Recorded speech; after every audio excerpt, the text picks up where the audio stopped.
আসসালামু আলাইকুম ওয়া রাহমাতুল্লাহি ওয়া বারাকাতুহু। আপনারা সবাই রাগ করেছেন নাকি? সালামের উত্তর দেওয়াটা হলো কি? আর সালাম দেওয়াটা কি? সুন্নাহ। এটাই হানাফি মাযহাবের প্রসিদ্ধ ফতোয়ার একটি। আমি আবার সুন্দর করে সালাম দিচ্ছি। আসসালামু আলাইকুম ওয়া রাহমাতুল্লাহি ওয়া বারাকাতুহু। الحمد لله نحمده ونستعينه ونستغفره ونؤمن به ونتوكل عليه ونعوذ بالله من شرور أنفسنا ومن سيئات أعمالنا من يهده الله فلا مضل له ومن يضلل فلا تجد له وليا مرشدا واشهد ان لا اله الا الله وحده لا شريك له واشهد ان سيدنا ايماننا قدوتنا حبيبنا طبيبنا وطبيب روحنا محمد الذي أرسله بالحق بشيرا ونذيرا وداعيا إلى الله بإذنه وسراجا منيرا فقد قال الله تعالى في كلامه المجيد أعوذ بالله من الشيطان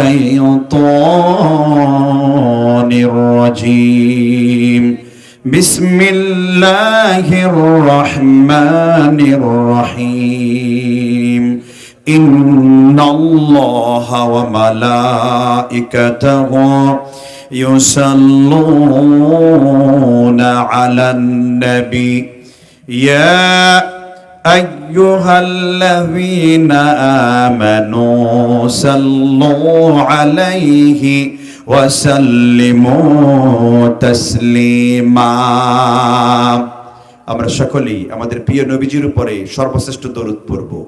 সর্বশ্রেষ্ঠ দরুদ কোনটা? দরুদ ইব্রাহিম। আমরা যখন আমল করব সব থেকে ভালোটা করব, ঠিক না ঠিক? বিশ্বনবী সাল্লাল্লাহু আলাইহি সাল্লাম বলেন, মুসলিম শরীফের 554 নম্বর হাদিস, মান আমিলা আমালান লাইসা আলাইহি আমরুনা ফাহুয়া রাদ্দুন। মানুষের আমল নামাটা আল্লাহর নবীর সাথে মিলানো হবে।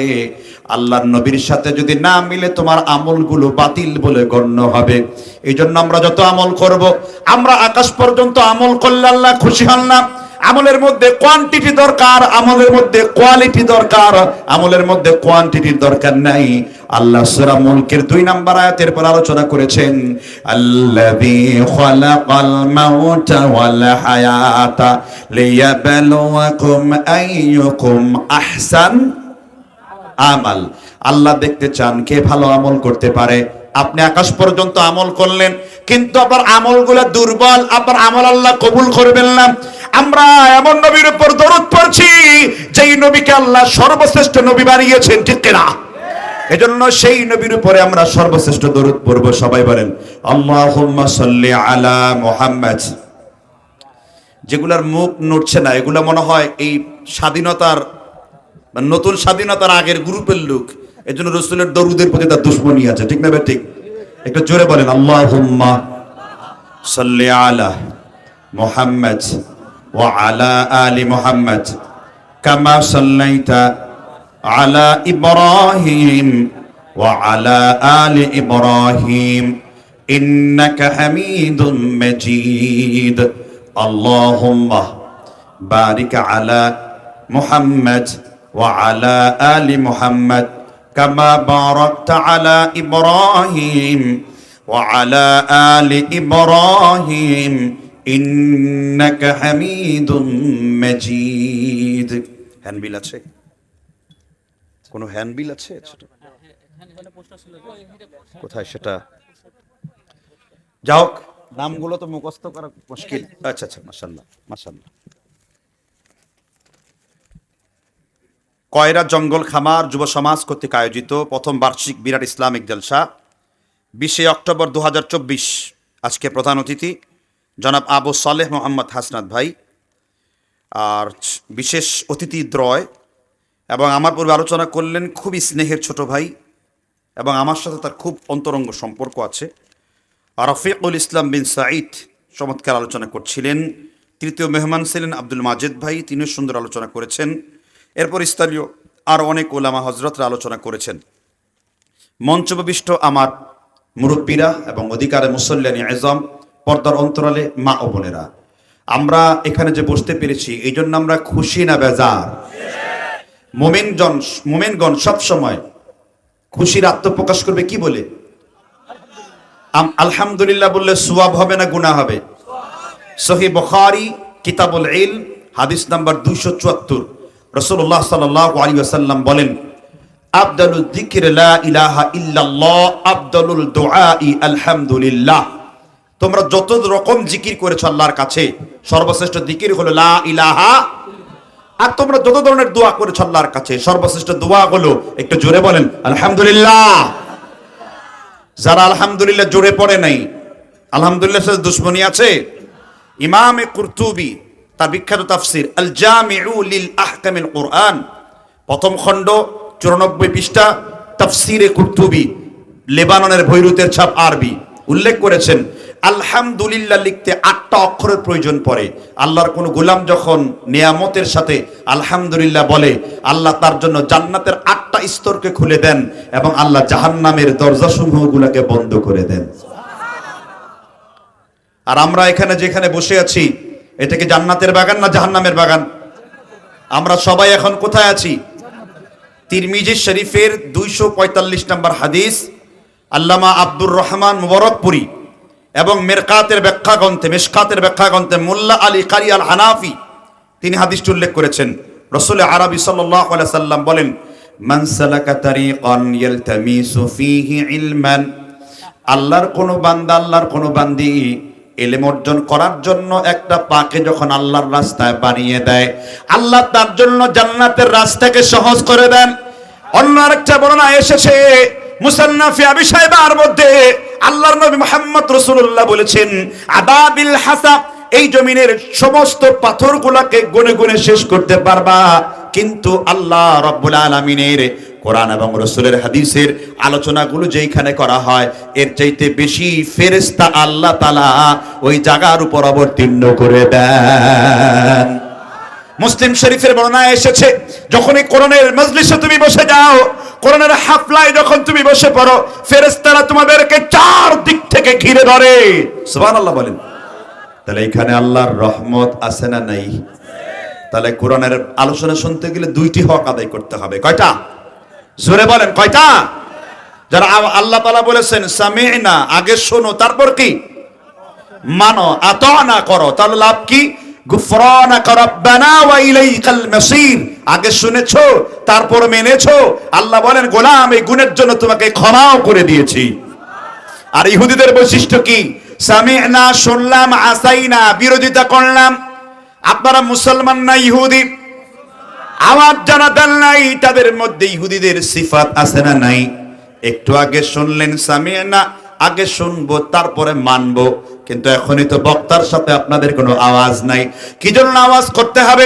আপনার বক্তব্য যে বুঝে এসেছে, আপনি যে কোরআন হাদিস ভালো করে বুঝেছেন, এটা বক্তার বুঝার দরকার আছে না নাই? এই জন্য যখনই প্রশ্ন করব, সাথে সাথে কি দেবেন? কি দেবেন? উত্তর দেবেন। কি পারবেন তো ইনশাআল্লাহ? আল্লাহ আমাদের তৌফিক দান করুন, বলেন আমিন। তাহলে কোরআনের মজলিসে বসলে দুইটা হক।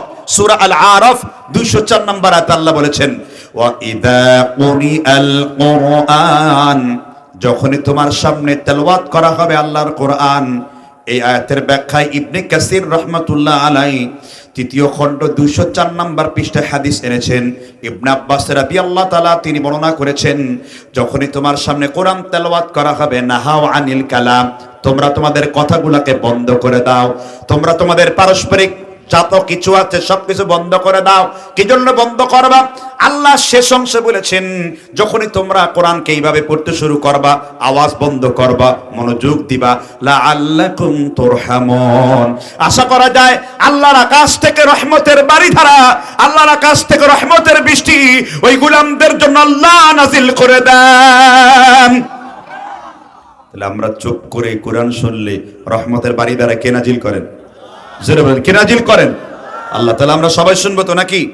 তাহলে সকলে একসাথে বিতাড়িত শয়তানের কাছ থেকে কার কাছে আশ্রয় চাইবো? জোরে বলেন, আউযু বিল্লাহি মিনাশ শাইতানির রাজিম, বিসমিল্লাহির রহমানির রহিম, ফা'লাম আন্নাহু লা ইলাহা ইল্লাল্লাহ। কোন সূরা পড়েছি? সূরা মুহাম্মদ, আয়াত নাম্বার কত? 19। আয়াত নাম্বার কত? কোন সূরা পড়েছে? যাদের কাছে মুহাম্মাদের নামটা বিরক্তিকর তারা সবগুলো এখন চোর বাটপার সহ জেলখানার ভেতরে। ঠিক না? কোন কোন কোন সূরার নাম বলেছি? কি সূরার নাম? মুহাম্মদ কে? ইমাম আলুসি রাহমাতুল্লাহ আলাইহি মুহাম্মাদের ব্যাখ্যা করেছেন, তিনি আলোচনা করেছেন তাফসীরে রুহুল মানিতে। আপনি কাউকে ভালোবাসলে বলেন আমি তার মহাব্বত করি। কি করি? মহাব্বত করতে গেলে যেরকম দুই ঠোঁটের মিলন হয়ে যায়, মোহাম্মদ নামটা উচ্চারণ করলে ওই রকম দুই ঠোঁটের মিলন হয়ে যায়। তার মানে আমার নবী হলো আপকা ওয়ালাদাত সারাফা বাশারাত। আমার নবীর চুলের গোড়া থেকে পায়ের গোড়ালি পর্যন্ত, আমার নবীর যুদ্ধের গোড়ার ধুলা পর্যন্ত আল্লাহর কাছে প্রশংসিত। এই জন্য আমার আল্লাহ তার নবীর নাম রেখেছেন মুহাম্মদ। আপনার নবীর নামটা পরিচয় মুহাম্মদ। মুহাম্মাদের অপর নাম কি?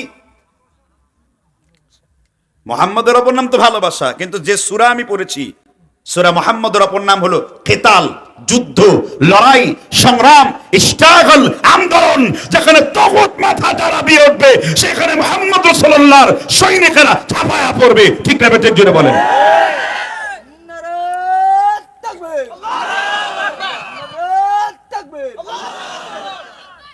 সূরা মুহাম্মদ মানে হলো বিপ্লব। সুবহানাল্লাহ বলেন। কিরকম একটু মিলায়া দেই। আল্লাহ তাআলা সমগ্র পৃথিবীর, তিনি কি প্রথম নামাজ পড়েন যে কি সূরা পড়েন? হানাফি আহলে হাদিস সবাই একটা সূরা কম্পালসরি। কোনটা? উবাদা বিন সামিত রাদিয়াল্লাহু তাআলা বলেছেন, বিশ্বনবী বলেছেন, লা সালাতা লিমান লাম ইয়াকরা বিফাতিহাতিল কিতাব। এমন কোন নামাজ নাই যেই নামাজে সূরা ফাতিহা নাই। সূরা ফাতিহার প্রথম আয়াতে কি পড়েন? আলহামদুলিল্লাহি রাব্বিল আলামিন। ঠিক না বেঠিক জুড়ে বলেন। এবার আপনি প্রশ্ন করেন, আল্লাহ আপনার পরিচয় পেয়েছি কিন্তু আপনার নবীর কোনো পরিচয় আছে নাকি? এবার আল্লাহ সূরা আম্বিয়া আলোচনা করলেন, হ্যাঁ আমার নবীর পরিচয় তোমাদেরকে দিয়ে দেই।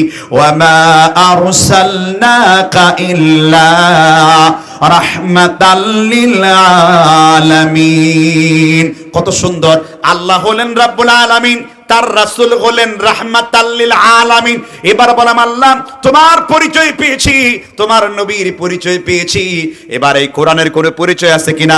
এবার আল্লাহ রাব্বুল আলামিন কোরআন কারীমের সূরা তাকবীরের 14 নম্বর আয়াতে আল্লাহ তাআলা তার পরিচয় দেন, ইন হুয়া ইল্লা যিকরুল লিল আলামিন। আল্লাহ হলেন রব্বুল আলামিন, বিশ্বনবী রাহমাতাল লিল আলামিন, আর কোরআন হলো যিকরুল লিল আলামিন।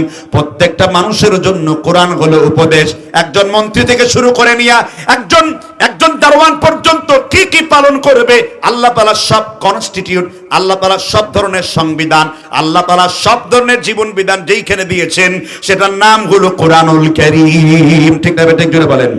তাহলে তিনটি মিল দিলাম, রব্বুল আর রাহমাতাল লিল, যিকরুল লিল। দেখছেন তো মিল আছে না নাই? এজন্য সেই মাজলিসে আপনারা বসেছেন। আর এই মাহফিল নিয়ে এক শ্রেণীর আবু জেহেলের নাতিপুতির ঘাতদাহ হয়ে যায়, মাহফিল শুনলেই তারা বন্ধ করে দিতে চায়। ঠিক না বেঠিক জোরে বলেন। কিছুদিন পূর্বেই যারা আলেমদের বিরুদ্ধাচারণ করেছে, কিছুদিন পূর্বেও যারা আলেমদেরকে ধরে ধরে জেলে ভরেছে, আর আজ তারা দাড়ি মুছ খেতে নাপুংসুকের মতো ইসরার মতো মুখে পচা ডিম খেয়ে হলো জেলখানার মধ্যে গর্তে ঢুকে পড়েছে। ঠিক কিনা বলেন?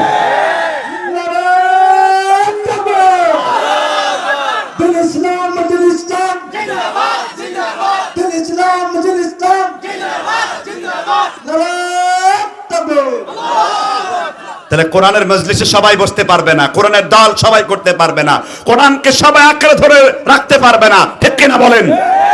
একমাত্র আল্লাহ যার কল্যাণ চান, আল্লাহ যার ভালাই চান, আল্লাহ যাকে পছন্দ করেন, একমাত্র তাকে কোরআনের জন্য আল্লাহ কবুল করেন। ঠিক না ভাই? ঠিক। এই মর্মে আমি একটা হাদিস আপনাদেরকে শুনিয়ে দেব। হাদিসটা উল্লেখ করেছে ইবনে হিব্বান জামিউল হাদিস 10001 নাম্বার বর্ণনায়। আবি হুরায়রা রাদিয়াল্লাহু তাআলা তিনি বর্ণনা করেছেন, আল্লাহর নবী মুহাম্মদ রাসূলুল্লাহ সাল্লাল্লাহু আলাইহি সাল্লাম তিনি বলেন, যাহিরুহু আনিকুন ওয়া বাতিনুহু আমিকুন লাহু নাজুমুন ওয়া আলা নাজুমিহি। আল্লাহর কোরআনটা বাইরে থেকে পুরানা মনে হলেও ভিতরে রয়েছে নতুনের পরে আরো নতুন। তোমরা যতই আল্লাহর কোরআন পড়বা, আমি আল্লাহ তোমাদের কাছে নতুন বানায়া দেব। আল্লাহর কোরআন কোনোদিন পুরাতন হয়ে যাবে না। যেমন সূর্য লক্ষ লক্ষ বছর ধরে মানুষের শরীর গরম করে দেয়, এই তো কিছুদিন পরেই শীতকাল আপনাদের দেশে প্রবেশ করবে, শীতের প্রচন্ড কনকনে ঠান্ডা। আর আল্লাহ তাআলা এই শীতের ঠান্ডাকে দূরীভূত করে দেওয়ার জন্য আল্লাহ কোরআনে বলেছেন, ওয়াজআলনা সিরাজাও ওয়াহাজা। আমি আল্লাহ তাআলা মানুষের উপকারের জন্য গরম বাতি বানিয়েছি। আর সূর্য যদি 13 লক্ষ শত লক্ষ বছর পরেও যদি আপনার শরীর গরম করে দিতে পারে, আল্লাহর নবীর উপরে কোরআন অবতীর্ণ হয়েছে মাত্র 1400 বছর। এই কোরআন কিয়ামত পর্যন্ত থাকবে। অন্য নবীরা শেষ হয়ে গেছেন, তাদের মুজিজা শেষ হয়ে গেছে। মুসা আলাইহিস সালাম লাঠি স্পর্শ করলে কি হয়ে যেত? কোরআন কারীম খুলেন, ফাআলকাহা ফাইদা হিয়া হাইয়াতুন তাসআ। মুসা যখন লাঠি ধরতো, লাঠি সাপ পরিণত হয়ে যেত। মুসা নবীও শেষ, তার মুজিজাগুলো আল্লাহ শেষ করে দিয়েছেন। সুলাইমান আলাইহিস সালাম ইঞ্জিন ছাড়া তক্তার উপর বসতে পারে, বিনা ইঞ্জিনে সেটা উঠতে পারতো। কোরআন কারীম খুলেন, আল্লাহ বলেছেন, ওয়া মিনাল জিন্নি মাইয়া আমালু বাইনা ইয়াদাইহি বিইذনি রাব্বিহি ওয়া মাইয়াযিগ মিনহুম আন আমরিনা নুযিকহু মিন আযাবিস সাঈর। আল্লাহ গোটা দুনিয়ার দানব মানে জিনদেরকে সুলাইমানের বশীভূত করে দিয়েছিলেন। সুলাইমান মৃত্যুবরণ করেছেন। পৃথিবীর আর কোন ব্যক্তি সুলাইমানের মুজিজা কখনো পাবে না। আল্লাহ তাআলা সুলাইমান নবীকে মৃত্যুবরণ করিয়েছেন, মরে গেছেন, তার মুজিজাগুলো শেষ হয়ে গেছে। কিন্তু আল্লাহর নবী মৃত্যুবরণ করেছেন, কিন্তু আল্লাহর নবী বলেছেন দুইটা জিনিস কিয়ামত পর্যন্ত, মাদিন ইলা ইয়াউমিল কিয়ামা, কিয়ামত পর্যন্ত দুইটা জিনিস আল্লাহ জীবিত রাখবেন। আল্লাহ তাআলা তার কোরআনকে জীবিত রাখবেন। এই জন্য যারা কোরআনের বিরোধিতা করবে তাদেরকে জমিন থেকে উৎখাত করে ফেলবেন। কোরআনের বিরোধিতা যারা করবে তারা পরনের কাপড় পর্যন্ত নিয়ে ভেঙে যেতে পারবে না। বাংলাদেশ থেকে গাদ্দারা করে তাদেরকে বাংলাদেশের বাইরে হিন্দুস্তান মুশরিকের দেশে পাঠিয়ে দেওয়া হবে। ঠিক আছে? ঠিক জোরে বলেন। এটা কে? কোরআনের সাথে যেই বিরোধিতা করবে তার স্থান আল্লাহ তার রাখবেন না। ঠিক না? ঠিক জোরে বলেন। আমার কথা কি বুঝতে আপনাদের খুব কষ্ট হচ্ছে? কোরআনের মাহফিল শুনতে খুব দুঃখ লাগছে আপনাদের? কোরআনের মাহফিলের যারা বিরোধিতা করে, মনে রাখবেন এখানে যতজন ব্যক্তি কোরআনের মাহফিল করেছে, আল্লাহর কসম, মুসান্নাফে আব্দুর রাজ্জাকের হাদিস এসেছে, আল্লাহর নবী বলেছেন কোরআন কিয়ামতের দিন কিছু মানুষের জন্য সুপারিশ করবে, যারা কোরআনকে পড়বে, কোরআনকে প্রচার করবে, কোরআনের সাথে তাআল্লুক রাখবে, তাদের তাআল্লুক মা আল্লাহ, আল্লাহর সাথে তাআল্লুক হয়ে যাবে, সম্পর্ক হয়ে যাবে। এই জন্য কোরআনকে যারা ভালোবাসে, কোরআনকে যারা প্রতিষ্ঠিত করতে চায়, কোরআনের দিকে যারা আহ্বান করে, তাদের সাথে থাকলে পরে কোরআন আপনার বন্ধু হয়ে যাবে। জোরে বলেন না সুবহানাল্লাহ। তাহলে এই ধরনের মাহফিল দ্বারা উপকার হয়েছে না ক্ষতি হয়েছে? কিছুদিন পূর্বেও যে এখানে বাংলাদেশে বসে ওয়াজ মাহফিলের জন্য 14,000 অনুমতি নেওয়া লাগতো, অথচ দেশে গান হতো, বাদ্যযন্ত্র হতো, সাধু, পীর, ল্যাংটা, জঙ্গলি, ছোটদারি, নারী পুরুষ মিলে একসাথে লাফালাফি করতো, তাদের কোনো অনুমতি দেওয়া লাগতো না। আমার জমিন আল্লাহর জন্য ওয়াকফ করা হয়েছে, কোরআনের জমিন কোরআনের জন্য ওয়াকফ করা হয়েছে। ঠিক না? ঠিক। আর বর্তমানে সরকার ডক্টর ইউনূস বলেছেন কোরআনের মাহফিল করবে আলেমরা, এতে অনুমতির দরকার কি? সুবহানাল্লাহ বলেন। ভালো না খারাপ? এটা এই পর্যায়ে আসতে আলেমদের কুরবানি করতে হয়েছে, এই পর্যায়ে আসতে আলেমদের গুম করে বন্দি থাকা লেগেছে, এই পর্যায়ে আসতে আমার মতো ব্যক্তিকেও গুম হইতে হয়েছে, ফাঁসির মঞ্চে তো যেতে হয়েছে, অনেকে কবরের জান্নাতের বাগিচায় চলে যেতে হয়েছে। ঠিক না ঠিক জোরে বলেন। তাদের এক একটা ফুটা রক্ত, তাদের এক একটা ফুটা চোখের পানি অভিশাপে পরিণত হয়েছে। ঠিক না ঠিক? ও আল্লাহ বলেছেন ওয়ারসালা আলাইহিম তায়রান আবাবিল তারমিহিম বিহিজারাতিন মিন সিজ্জিল। আল্লাহ যেমন ওই যুগে যারা কাবার আক্রমণ করতে এসেছিল তাদেরকে নিশ্চিহ্ন করে দিয়েছেন, আর এই যুগে তারা ইসলামকে নিষিদ্ধ করতে চেয়েছিল, আর আজকে তাদের বাংলা কি বাংলা জানো, এটা নিষিদ্ধ হয়ে গেছে। ঠিক না ঠিক? এজন্য কোরআনের একটি আয়াত আমাদের জন্য বিরাট বড় সবক। কোন আয়াত? ওয়াকুল জাআল হক ওয়া যাহাকাল বাতিল ইন্নাল বাতিলা কানা যাহুকা। এসেছে সত্য আর বিদায় নিয়েছে কোনটা? সত্য এসেছে, মিথ্যা কি? তাহলে কোরআন প্রচার করার জন্য আপনারা যত রকমের আঞ্জাম দেওয়া লাগে মাহফিলগুলোকে সাকসেস করার জন্য আপনারা পারবেন তো? কে পারবেন? হাত তুলে আল্লাহকে দেখান। আল্লাহ আমাদের কবুল করেন, বলেন আমিন। আল্লাহ হাতগুলোকে কবুল করেন, বলেন আমিন। তাহলে কোন সূরা পড়েছিলাম? সূরা মুহাম্মদ। কত নাম্বার আয়াত? এবার সরল তরজমা, ফা'লাম আন্নাহু লা ইলাহা ইল্লাল্লাহ। তোমরা আগে জানো লা ইলাহা ইল্লাল্লাহর ব্যাপারে। তোমরা আগে জানো কিসের ব্যাপারে? লা ইলাহা ইল্লাল্লাহর ব্যাপারে জানো, মানে আগে তাওহীদকে জানতে হবে। তাওহীদ কি? তাওহীদ হলো আল্লাহর একাত্মবাদ, সবকিছুতে আল্লাহ তাআলা থাকবেন। আল্লাহ একমাত্র খাবারদাতা, আইন বিধানের একচ্ছত্র মালিক যিনি, তিনি হলেন কে? আল্লাহ বলেছেন ইলাহুকুম ইলাহু ওয়াহিদ ইনিল হুকমু ইল্লা লিল্লাহ আলা লাহুল খালকু ওয়াল আমর তাবারাকাল্লাহু বিরাব্বিল আলামিন। সৃষ্টি আমি করেছি আর এর বিধানদাতা আমি আল্লাহ নিজের। আকাশ আমার আইনে চলবে, বাতাস আমার আইনে চলবে, গোটা জমিন আল্লাহর বিধানের আইনে চলবে। ঠিক না ঠিক জুড়ে বলেন ইন্নাল্লাহা আলা কুল্লি শাইইন কাদির। আল্লাহ সবকিছুর উপরে একমাত্র আল্লাহই ক্ষমতাবান। ঠিক না ঠিক জুড়ে বলেন। আর তাওহীদের বিরুদ্ধে, তাওহীদের বিপক্ষে যে জিনিসটা রয়েছে তার নাম কি? শিরক। তাওহীদের বিপক্ষে যার নাম রয়েছে তার নাম কি? শিরক। শিরক করলে পাপ হবে না? ছোট পাপ না বড় পাপ? শিরক করলে পরে কেমন বড় পাপ? আল্লাহ রাব্বুল আলামিন কোরআন কারীমে সূরা মায়েদার ৭২ নম্বর আয়াতে বলেছেন ইন্নাহু মান ইউশরিক বিল্লাহ ফাকাদ হারামাল্লাহু আলাইহিল জান্নাহ ওয়া মাআওয়াহুন নার ওয়া মা লিয-যালিমিনা মিন আনসার। আল্লাহ তাআলা কোরআন কারীমে সূরা মায়েদার ৭২ নম্বর আয়াতে বলেছেন যে ব্যক্তি আল্লাহর সাথে বিন্দু পরিমাণ শিরিক করবে আল্লাহ তার জন্য জান্নাতকে হারাম করে দেবেন, জাহান্নাম তার স্থায়ী ঠিকানা। বিশ্বনবী সাল্লাল্লাহু আলাইহি সাল্লাম এই আয়াত যখন নাজিল হয়ে যায়, বিশ্বনবীর সব সাহাবার ভেতরে সবথেকে বেশি তাওহীদের চেতনা যেই সাহাবা রাখতেন সেই সাহাবার নাম হলো আব্দুল্লাহ বিন মাসউদ রাদিয়াল্লাহু আনহু। কি নাম বলেছি? আব্দুল্লাহ বিন মাসউদ আল্লাহর নবীকে প্রশ্ন করলেন, সহিহ বুখারী 96 পৃষ্ঠার হাদিস, আইয়ু যামবি ইনদাল্লাহ, আল্লাহর কাছে সবথেকে বড় গুনাহ কোনটা? বিশ্বনবী ইবনে মাসউদকে বললেন আল্লাহর কাছে সবথেকে বড় গুনাহ হলো তিনটা। এক নাম্বার হলো আশরিকে বিল্লাহ, আল্লাহর সাথে শিরিক স্থাপন করা। কিন্তু বাংলাদেশের মানুষ তাওহীদ বোঝে না। মাথা ঠেকাবে আল্লাহকে, মাথা ঠেকায় নেতার পায়ে, মাথা ঠেকাবে আল্লাহকে, মাথা ঠেকায় নেতার মূর্তির পায়ে, মাথা ঠেকাবে আল্লাহর কাছে, মাথা ঠেকায় অমুক পীর বাবার দরবারে। ঠিক না ঠিক? তোমার মাথা কার জন্য, কাকে ঠেকাবা জোরে বলো? বিশ্বনবী আব্দুল্লাহ ইবনে মাসউদকে বললেন, আব্দুল্লাহ তুমি ভালো করে শুনে নাও, তোমাকে যদি আগুনে পুড়িয়েও মেরে ফেলা হয় কিংবা তোমাকে যদি কেটে কেটে টুকরা টুকরা করে দেওয়া হয়, আনতা জাআলা লিল্লাহি নিদ্দান ওয়া হুয়া খালাকা, তবুও তুমি তোমার আল্লাহর সাথে শিরিক স্থাপন করবা না। কিন্তু বাংলাদেশে এখন শিরকের আস্তানা আছে না নাই? কারণ বাংলাদেশের জমিনে তাওহীদ আমরা পৌঁছাতে পারি নাই। আর আল্লাহর নবী মুহাম্মদ রাসূলুল্লাহ সাল্লাল্লাহু আলাইহি সাল্লাম সহিহ বুখারীর এক লাইনে হাদিস বর্ণনা করেছেন, 1991 নম্বর বর্ণনা। রাসূল বলেছেন ওয়ালা তাসুল্লু ইলাল কুবুর, তোমরা কবরের দিকে ফিরে সিজদা করো না। ওয়ালা দাসসাসা ওয়ালা ইবনা ওয়ালা সুরাজা ওয়ালা ইয়াকতুবা, কবরে তোমরা কোনো কিছু লিখো না, কবরের মধ্যে তোমরা বাতি জ্বালিও না।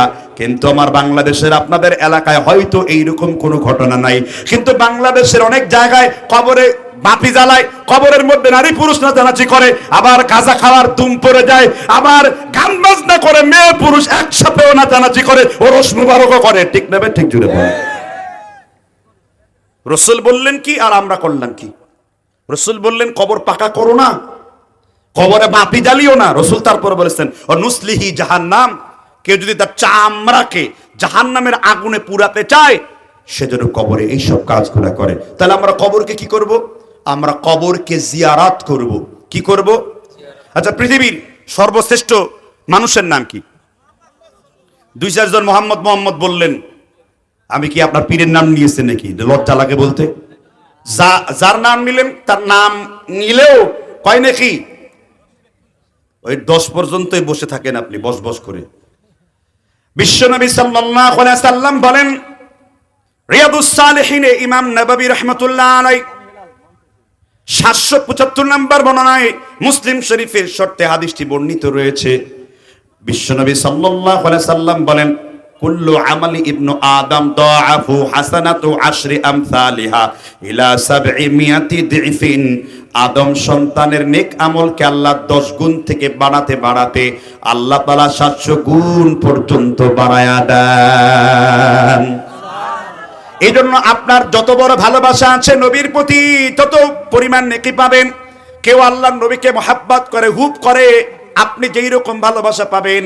যে যত বেশি মহাব্বতের সাথে আমার নবীর উপর দরুদ পড়বে তার নেকি 10 থেকে 700 গুণ পর্যন্ত বাড়ায়া দেবেন। কিন্তু রমজান মাসে আপনার এই 700 গুণ পর্যন্ত বাড়াবেন না, কারণ অন্য মাসে আল্লাহর ফেরেশতারা নেকি লিখবেন, আর রমজান মাসে নেকি লিখবেন কে? আল্লাহ তাআলা বলেছেন আস-সাওমু লি ওয়া আনা আজজি বিহি, রোজা আমার জন্য আর এর প্রতিদান আমি আল্লাহ নিজেই বান্দাদেরকে দেব। সুবহানাল্লাহ। অন্য মাসে রাসূলের দরুদ পড়লেন পাবেন 700 পর্যন্ত, আর রমজান মাসে আনকাউন্টেবল নেকি পাবেন। সুবহানাল্লাহ বলেন।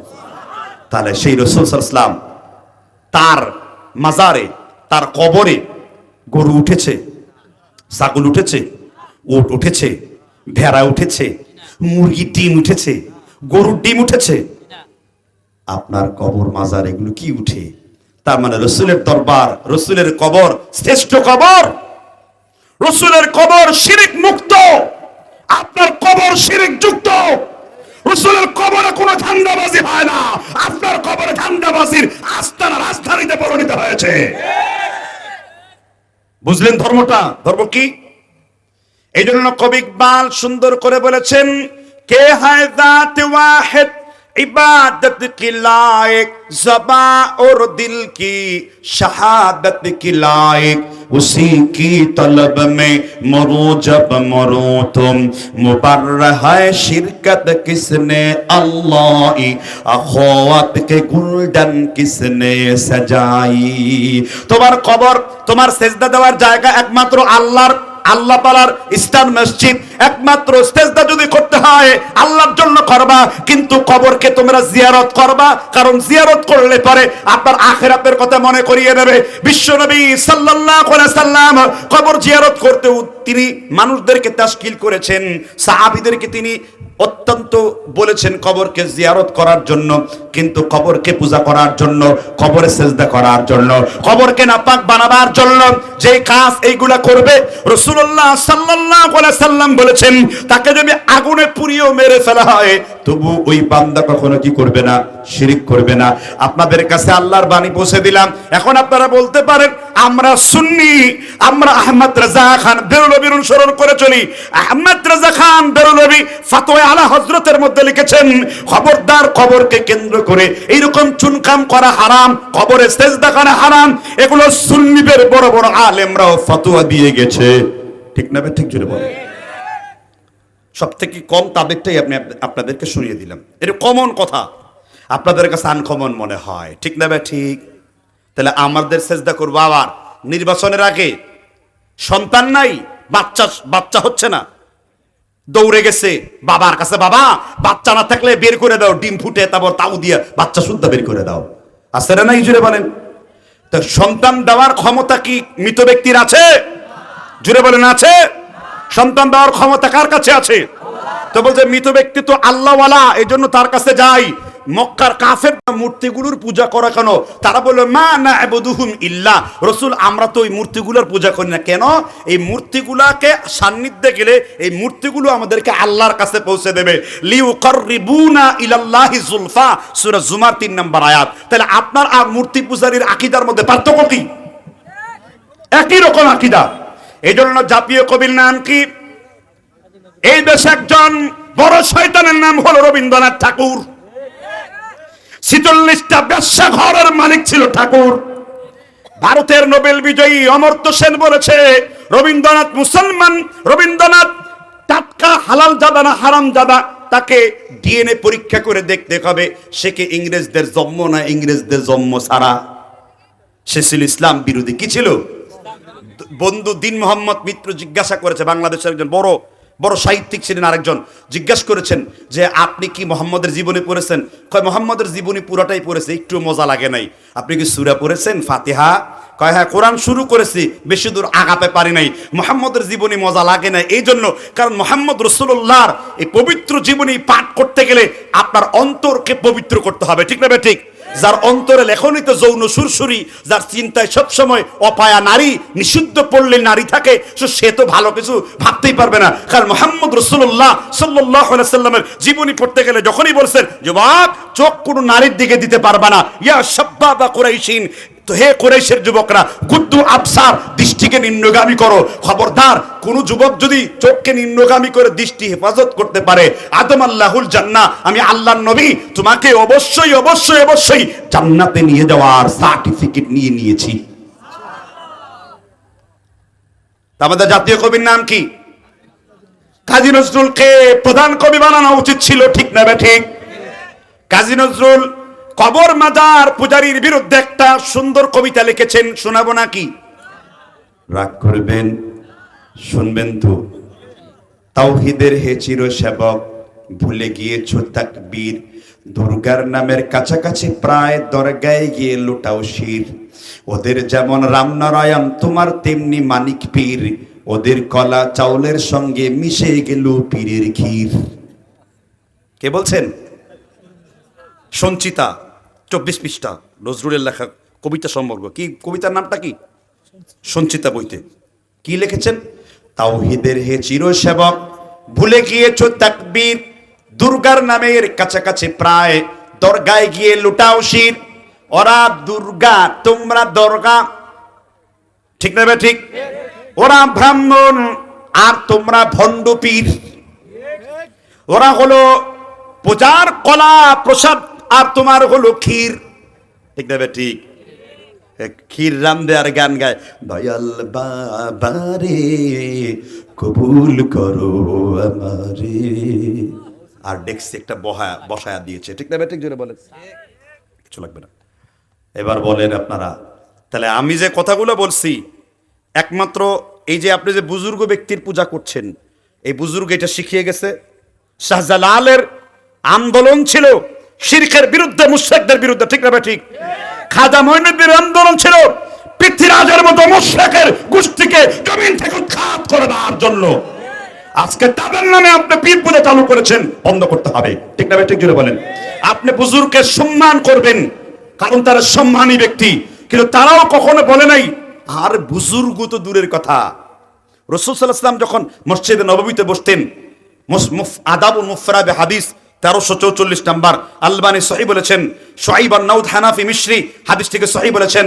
রাসূলুল্লাহ সাল্লাল্লাহু আলাইহি সাল্লাম খুব কোমলভাবে বসতেন, বলতেন নাসিন ফি আবিক রাবিন ফি হুকমিক, সে আল্লাহর হাতের মধ্যে তোমার নবীজির জীবন রয়েছে। আমি মুহাম্মদ সবসময় আল্লাহর কাছে দোয়া করি, আল্লাহ দুনিয়ার সব মানুষকে আমার চোখে বড় বানিয়ে দাও, আর আমি মুহাম্মদকে আমার নিজের চোখে ছোট বানিয়ে দাও। এত বড় নবী হওয়ার পরেও নিজেকে নিজের কাছে ছোট মনে করা হতো। সুবহানাল্লাহ বলে। আর আপনি কিসের নামে মাজার চালান? আপনি কিসের নামে এগুলো চালান? তাওহীদের আসল স্বাদ যদি পেতে হয় কোন সূরা পড়তে হবে বলেন তো? তাওহীদের স্বাদ যদি পেতে হয়, তাওহীদ যদি বুঝতে হয়, যেই সূরার প্রশংসা হিন্দুদের গ্রন্থের মধ্যেও আছে, সুবহানাল্লাহ বলেন।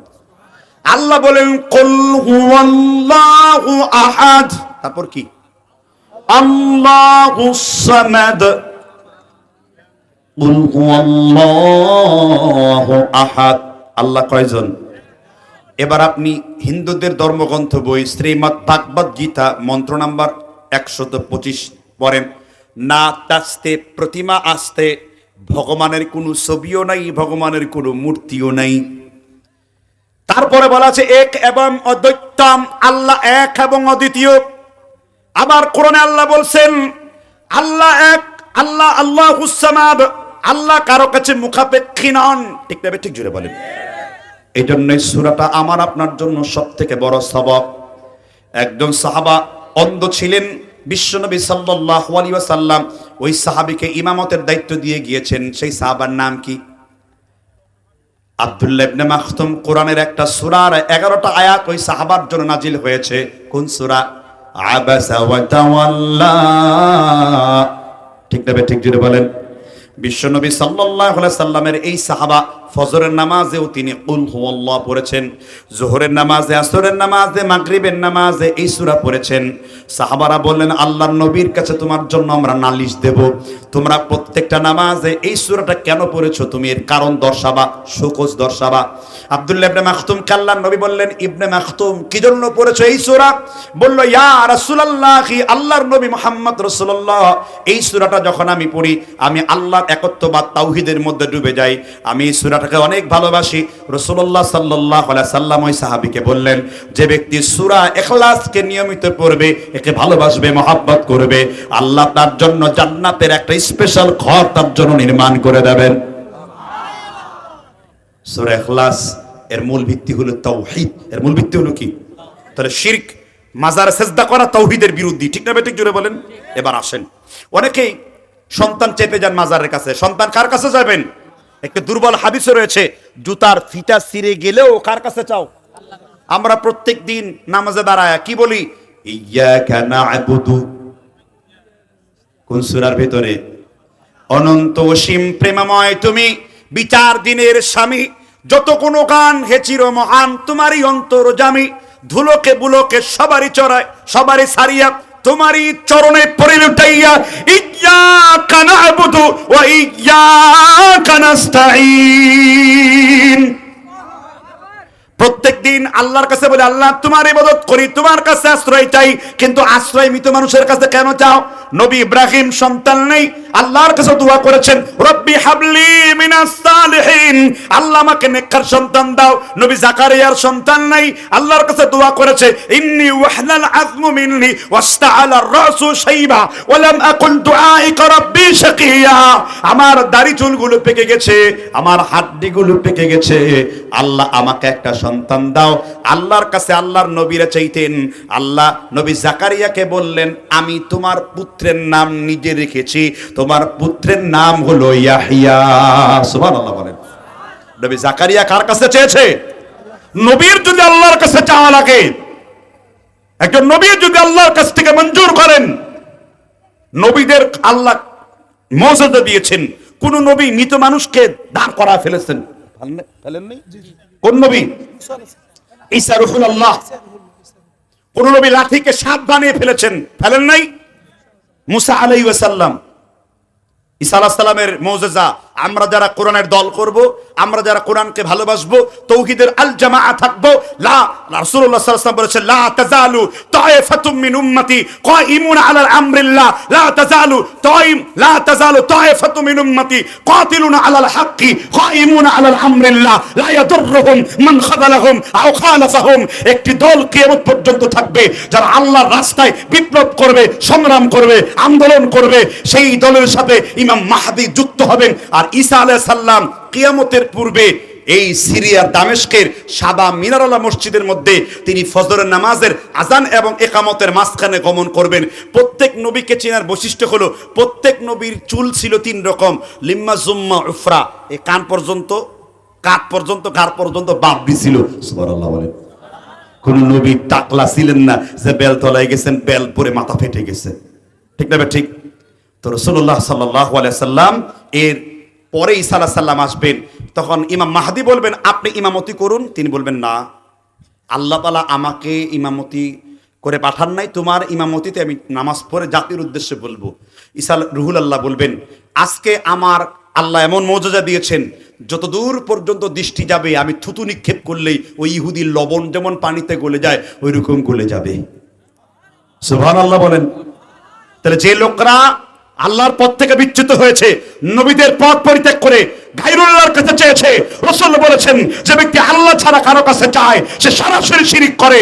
আবার আল্লাহ ছাড়া কারো নামে কসম করে, মান হালাফা বিগাইরিল্লাহ ফাকাদ আশরাকা, মান নাদারা বিগাইরিল্লাহ ফাকাদ আশরাকা। যে ব্যক্তি আল্লাহ ছাড়া কারো নামে মান্নত করে, সন্তান হলে বাচ্চা দেব, এমপি হই না, শাহজালালের মাজারে যে এমপি সার্টিফিকেট নিয়ে আসো, এগুলো সব শিরকি আকীদা। ঠিক না ঠিক জোরে কি বুঝতে পারছেন তো? কসম খায়, কসম খাওয়ার মাধ্যমে শিরক। তাওহীদ বুঝতে গেলে শিরককে বুঝতে হবে আগে। ঠিক না ঠিক? আচ্ছা, এখানে কসম খায় না, মায়ের কসম, বাবার কসম, অনেকে আগুন হাতে রেখেছে, কয় সিগারেটটার কসম, মায়ের দুধের কসম, সন্তানের মাথার কসম। এরকম কসম আছে না নেই?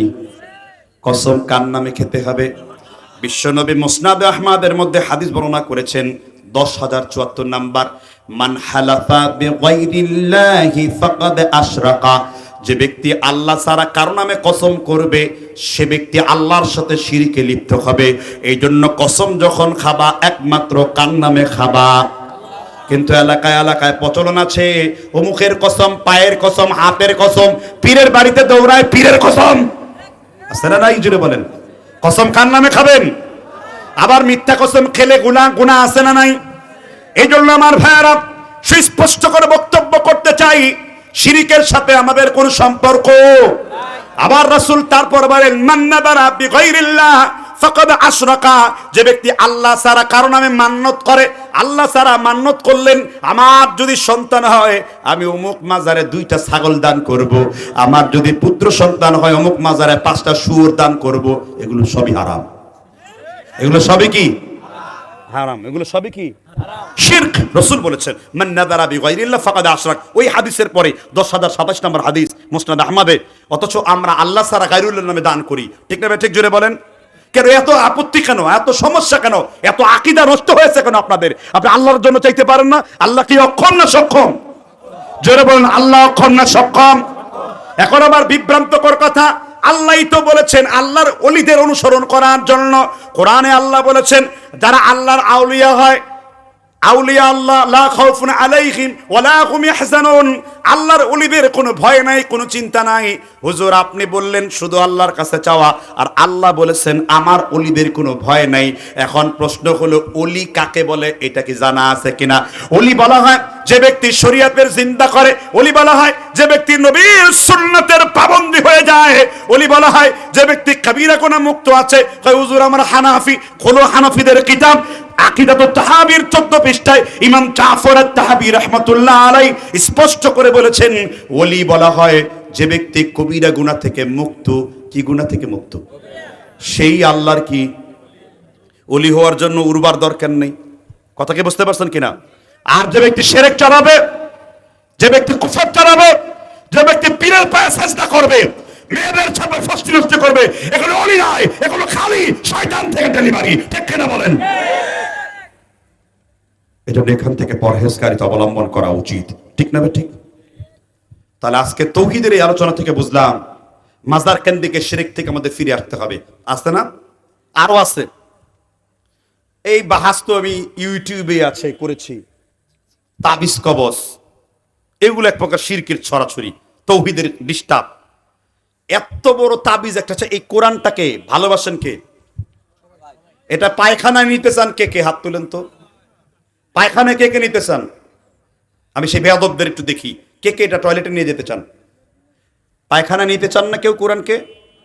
তাহলে আপনার পাশের বাড়ির মূর্খ মৌলবী, টিকটিকি মৌলবী, 1.5 ব্যাটারি সাইজের মৌলবী, সে যে তাবিজ লিখে দিল কোরআনের আয়াত দিয়ে, এটা যে হাতের মধ্যে বেঁধে আপনি পায়খানায় গেলেন, মান সম্মান বাড়ালেন না কমালেন?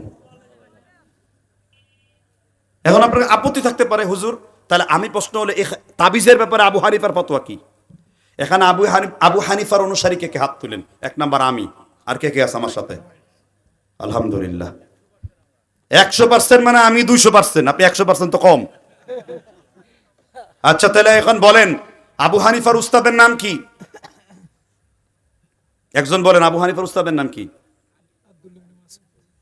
আব্দুল্লাহ ইবনে মাসউদ না, পুরা চেইন বলেন হুজুর শুনবেন। আলী ইবনুল মাদানী ইমাম বুখারীর উস্তাদ, উনি আবু হানিফার উস্তাদ না। তাহলে আবু হানিফার উস্তাদের নাম শুরু করি নাকি?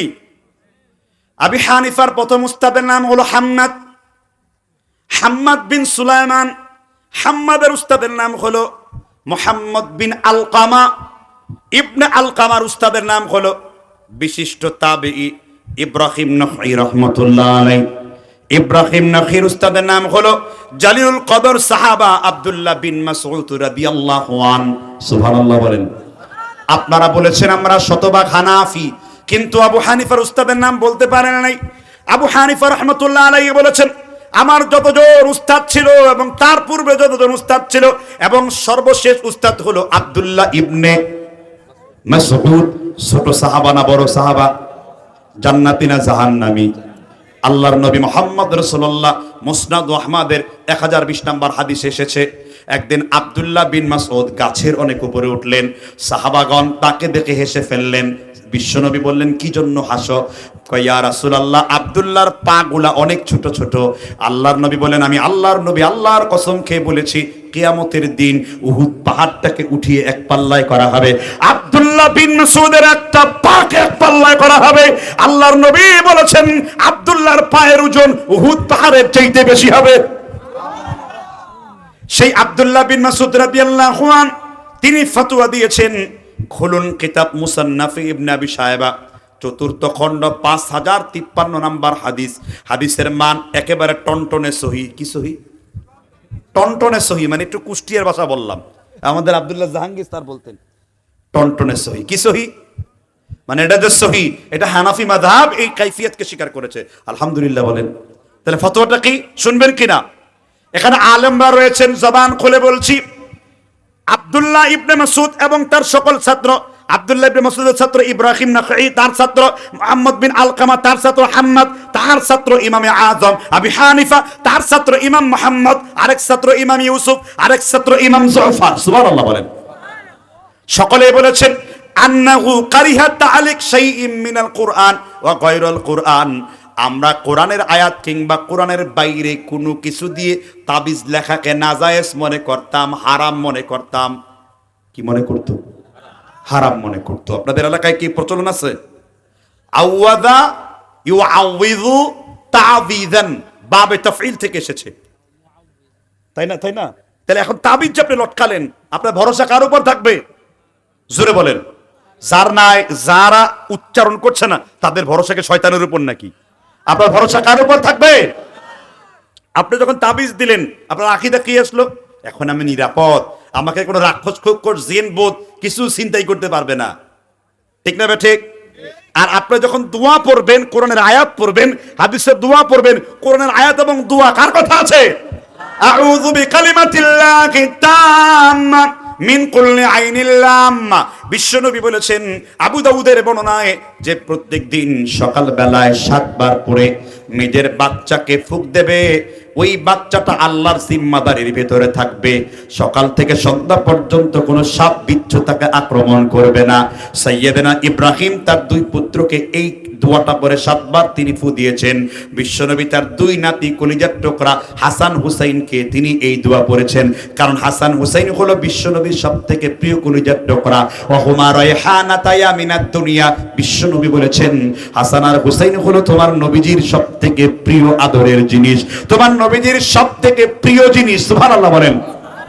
তাহলে এই কালেমা পড়েছেন, কারণ এটার মাধ্যমে কার কাছে সাহায্য দেওয়া হচ্ছে? কোরআনের আয়াত পড়ে আল্লাহর কাছে। যেহেতু আল্লাহ বলেছেন অনুনাজ্জিলু মিনাল কুরআনি মা হুয়া, কোরআন হলো মুমিনদের জন্য কি? আপনার মাথা ব্যথা দোয়া কোরআনে আছে না নাই?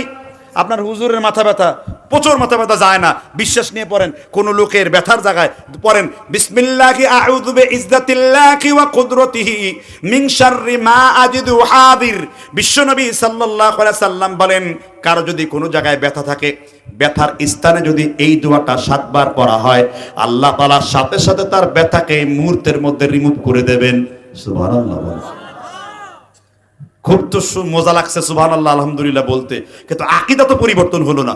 मैं जितना बड़ा ठाकुर है इतना बड़ा ताबीज है, যত বড় পীর যত বড় ঠাকুর আমি তত বড় তাবিজ। ওরে বাবা রে, তাবিজ কারে বলে? ঠিক না ঠিক? আবার জন্ডিস হলে তো কথা নাই, তাবিজের মধ্যে লেখা আনাকুম বানাকুম তেনাকুম ইয়া মিকাইল ইয়া জিব্রিল উসবুকুল আশিকিন কুতকুতুল মাশিকিন, তাবিজ দিছে এগুলোর নামে। কেন? কোরআন থাকতে হাদিস থাকতে এই দুইটা জিনিস স্পষ্ট, ঠিক না ঠিক? তাবিজ দেওয়া যাবে কি যাবে না এটা অস্পষ্ট, ঠিক না ঠিক? রাসূল বলেছেন হালালও বায়ান হারামও বায়ান, সুবহাত সংশয়ের ভয়ে তোমার হালালকে বর্জন করো। আমি কোরআনের দোয়া পড়লে হাদিসের দোয়া পড়লে কোনো শিরক হয় না, কোরআনের দোয়া পড়লে আল্লাহ উপকার করছেন, হাদিসের দোয়া পড়লে আল্লাহ ভালোবাসছেন, এগুলাকে বিদায় করে দিয়ে কিসের তাবিজ লেখা? 786 993 তুই তোর বউকে লিখে দিস, আর কারো লিখে দিস না, ঠিক না ঠিক? জুড়ে বলেন। তাহলে তাওহীদের পাঠে আমরা এই শিরক নিয়ে আলোচনা করলাম। আপনাদের কাছে কি কোনো কিছু কঠিন লাগতেছে, অস্পষ্ট লাগতেছে, আপনি বুঝতে পারছেন না এমন হচ্ছে? এরকম সুন্দর মাহফিলগুলোর আয়োজন করাটা কি উচিত না না জায়েজ? এমন কি আল্লামা ইয়ার খান নঈমি, যিনি আহমদ রাজা খান মাসলাকের বড় একজন আলেম, কিবারে আলেম, তিনি পর্যন্ত তাবিজ দেওয়াকে মাকরু বলেছেন, অনুত্তম বলেছেন। হানাফি মাযহাবের আমাদের সাবেক হাটহাজারী মাদ্রাসার সম্মানিত আমার উস্তাদ, দ্বিতীয় আহমেদ শফির পরে হেফাজত ইসলামের প্রধান হয়েছেন, কি যেন নাম, জুনায়েদ বাবুনগরী রাহিমাহুল্লাহ। কি হুল্লাহ? মৃত্যুর সময় তার মুখ দিয়ে কি দেখতে পেয়েছেন, কি বের হয়েছিল? কথা বলেন, কথা বলেন। মৃত্যুর সময় তার মুখে লা ইলাহা, এই ভিডিও ভাইরাল হয়েছে না? ভিডিও কিন্তু এখন ফেসবুকে আছে, ইউটিউবে আছে। জুনায়েদ বাবুনগরী মৃত্যুর কুলে যখন ঢলে পড়েন, তার জবানে লাফজান ছিল লা ইলাহা, আর রাসূল বলেছেন মান মাতা লা ইলাহা ইল্লাল্লাহ দাখালাল জান্নাহ, যে লা ইলাহা ইল্লাল্লাহ বলে মরে যাবে তার জন্য জান্নাতে প্রবেশ করিয়ে দেওয়া হবে। তিনি একটি বই লিখেছেন, সেই বইতেও তিনিও পর্যন্ত উল্লেখ করেছেন তাবিজ দেওয়া শিরক। সুবহানাল্লাহ বলেন। আর কদ্দুর হক মানবেন আপনি? আর কিসের হক আপনি মানতে চান? আর জিন, তাবিজ দিয়ে জিনের কাছে যেও, জিন তোমার ভিতরে পড়ে থাকবে। এই নিয়ে ইউটিউবে 100 ওয়াজ আছে আমার, দেখে নিয়ে আপনারা, আছে না? তাহলে তৌহিদের ওয়াজ অনেক লম্বা করে ফেললাম, কমন ওয়াজ, ঠিক না? আচ্ছা, এবার আরো কিছু তৌহিদ বিনষ্টি কাম আছে আপনাদের দেশে।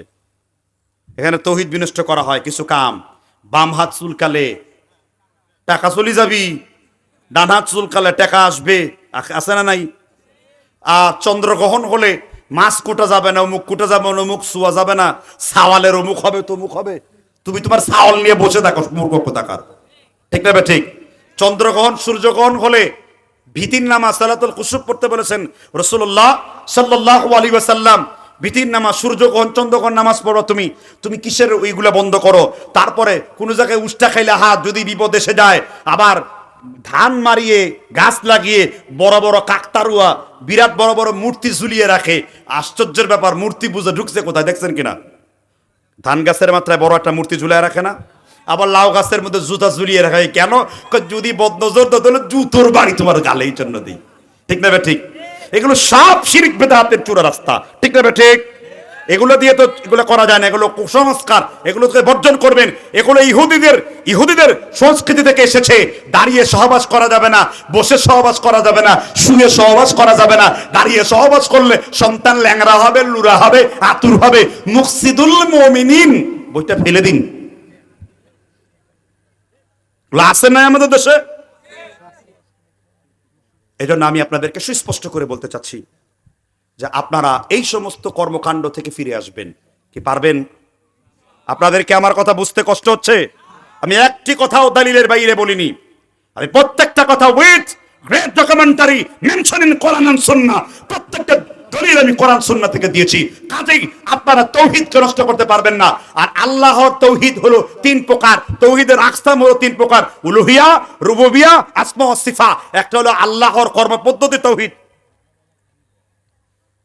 আবার এটাও যোগ করে দিচ্ছেন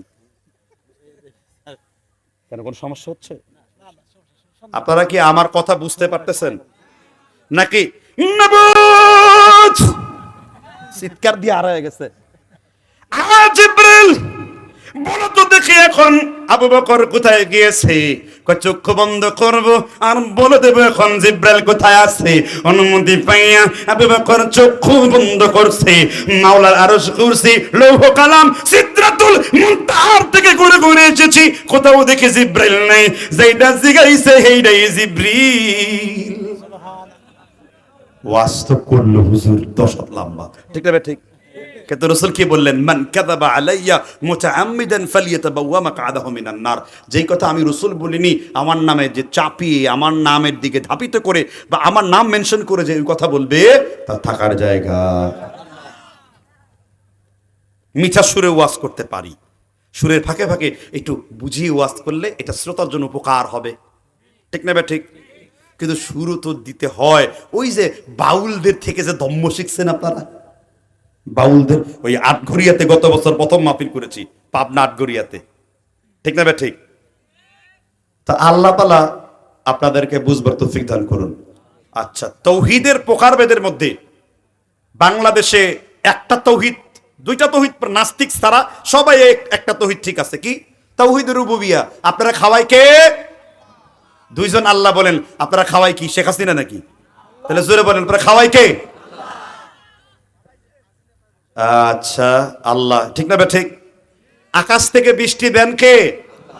এই ব্যাপারে সবার আকীদা ক্লিয়ার। একমাত্র ওই যে যৌন জাগরণের ডক্টর ইমরান এই সরকার বাবাখোর, এই বাবাখোর ছাড়া সবার আকীদা ক্লিয়ার আছে। কতগুলো নাস্তিক আছে, নাস্তিক ছাড়া তসলিমা কি জানি, এই মহিলার নাম শুনলে শয়তানও স্যাপ দেয় না, কারণ শয়তান কয় আমি এর চাকরি দিয়ে দেশ থেকে ভাগছি। ভারত থেকেও পালায় গেছে শয়তান, কারণ যে দেশে তসলিমা নাসরিনের মতো যৌন জাগরণ নেত্রী থাকে, জরায়ু স্বাধীনতা কর্মী থাকে, সেখানে শয়তান থাকতে পারে না, কারণ সে শয়তানের চাইতে অপবিত্র, ঠিক না ঠিক? জুড়ে বলেন।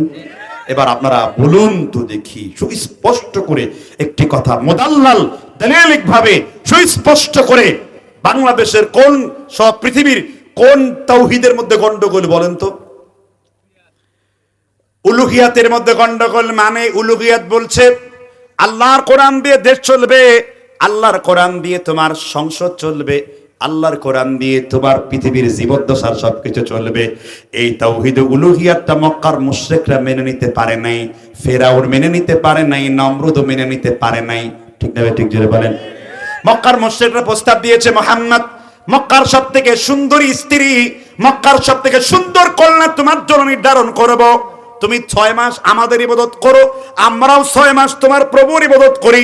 কিন্তু সূরা কাফিরুন নাজিল হয়ে গেছে, লা আ'বুদু মা তা'বুদুন, তোমরা যার ইবাদত করো আমি আল্লাহর নবী তার ইবাদত করি না, আমি আল্লাহর ইবাদত করতে যে কারোর সাথে কোনো কম্প্রোমাইজ করি না, ঠিক না ঠিক? জোরে বলে, কোনো কম্প্রোমাইজ চলে না, ঠিক না? কোনো কম্প্রোমাইজ, তাওহীদের সাথে কোনো কম্প্রোমাইজ চলে না, একটা তাওহীদ। আপনি ইবনে কাসির খুলুন, ইবনে কাসির ফাহাশারা ফানাদা ক্বালা আনা রাব্বুকুমুল আ'লা, এই আয়াতে তাফসীর উল্লেখ করেছেন। ফিরআউনের আকীদা কি ছিল? ফিরআউনকে প্রশ্ন করা হলো, মান খালাকাল জিবাল, পাহাড় কে সৃষ্টি করেছেন? ফিরআউন বলল আল্লাহ। মান খালাকাল আরদ, জমিন কে সৃষ্টি করেছেন? ফিরআউন বলল আল্লাহ। মান নাযালা আসমাউ, আকাশ থেকে কে বৃষ্টি বর্ষণ করেন? ফিরআউন বলল আল্লাহ। কিন্তু ফিরআউনের আল্লাহ খাওয়ায়, আল্লাহ পালে, আল্লাহ রিজিক দান করেন, এই আকীদা ক্লিয়ার ছিল। কিন্তু ফিরআউনের একটা আকীদা ক্লিয়ার ছিল না। সেই আকীদা কোনটা ছিল? ফিরআউন বলল আনা মালিকুল মিসর, আমি মিশর দেশের রাজা, আমার হুকুমে মিশরের আইন চলবে। এই জন্য আল্লাহর আইনের সাথে সবাই বরদাস্ত করে, এই জন্য কোরআনের আইন সবাই চায় না, কারণ কোরআনের আইন থাকলে পরে দেশের হাজার হাজার কোটি টাকা বিদেশে পাচার হয় না। কোরআনের আইন থাকলে পরে বাংলাদেশের জায়গায় জায়গায় হাজার কোটি টাকার মূর্তি থাকে না। কোরআনের আইন থাকলে পরে এই দেশে মেয়েদেরকে ধর্ষণ করে তার ওন্না নিয়ে যৌন মাতামাতি করা চলে না। পয়লা বৈশাখে ধর্ষণের, গণধর্ষণের সেঞ্চুরি চলে না, কারণ কোরআন এই রাস্তাগুলোকে বন্ধ করে দেয়। এই জন্য কোরআন যদি না থাকে আবার ফ্যাসিবাদ, দৈত্য দানব আমাদের মধ্যে হাজির হয়ে যাবে। এই জন্য বাংলাদেশের মানুষের একটা তাওহীদের বড় গন্ডগোল, সেই তাওহীদ হলো তাওহীদ উলুহিয়াত, কর্তৃত্বের তাওহীদ। আর আল্লাহ তাআলা এই জন্য কোরআনে বলেছেন, আলাম তারা কাইফা দারাবাল্লাহ মাসালান কালিমাতান তাইয়্যিবাতিন কাশাজারাতিন তাইয়্যিবাতুন আসলুহা সাবিতু ফারউহা ফিস সামাই তুতি ওয়া কুলাহা। লা ইলাহা ইল্লাল্লাহকে আল্লাহ গাছের সাথে উদাহরণ দিয়েছেন, এ তৌহিদের ভিত্তি হবে কলবের অনেক ভিতরে। এই জন্য বাংলাদেশের মানুষরা তৌহিদের কথা বললে তাদেরকে আয়নাঘরে বন্দি করে, কোরআনরা যখন রাজপথের কথা বলতো তাদেরকে ফাঁসি দিয়ে হত্যা পর্যন্ত করেছেন। বাংলাদেশের সব থেকে বড় আলেম, সব থেকে বড় বক্তা 50,000 বছরে এইরকম বক্তা আর তৈরি হবে না, তার কণ্ঠস্বর তাকে জেলখানায় বন্দি করে রাখা হয়েছে। ঠিক না ঠিক?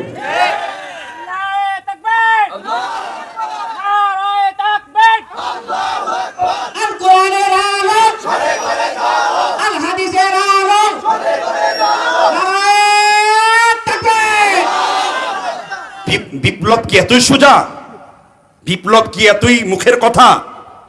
আল্লাহ এমন বিপ্লব তৈরি করে দিয়েছেন, যখন হুজুররা আমরা যখন নিষ্ক্রিয় হয়ে গিয়েছি, ঘর থেকে ধরে এনে আল্লাহ মানুষের মধ্যে কোরআনের বিপ্লব আল্লাহ ফিট করে দিয়েছে। ঠিক না ঠিক?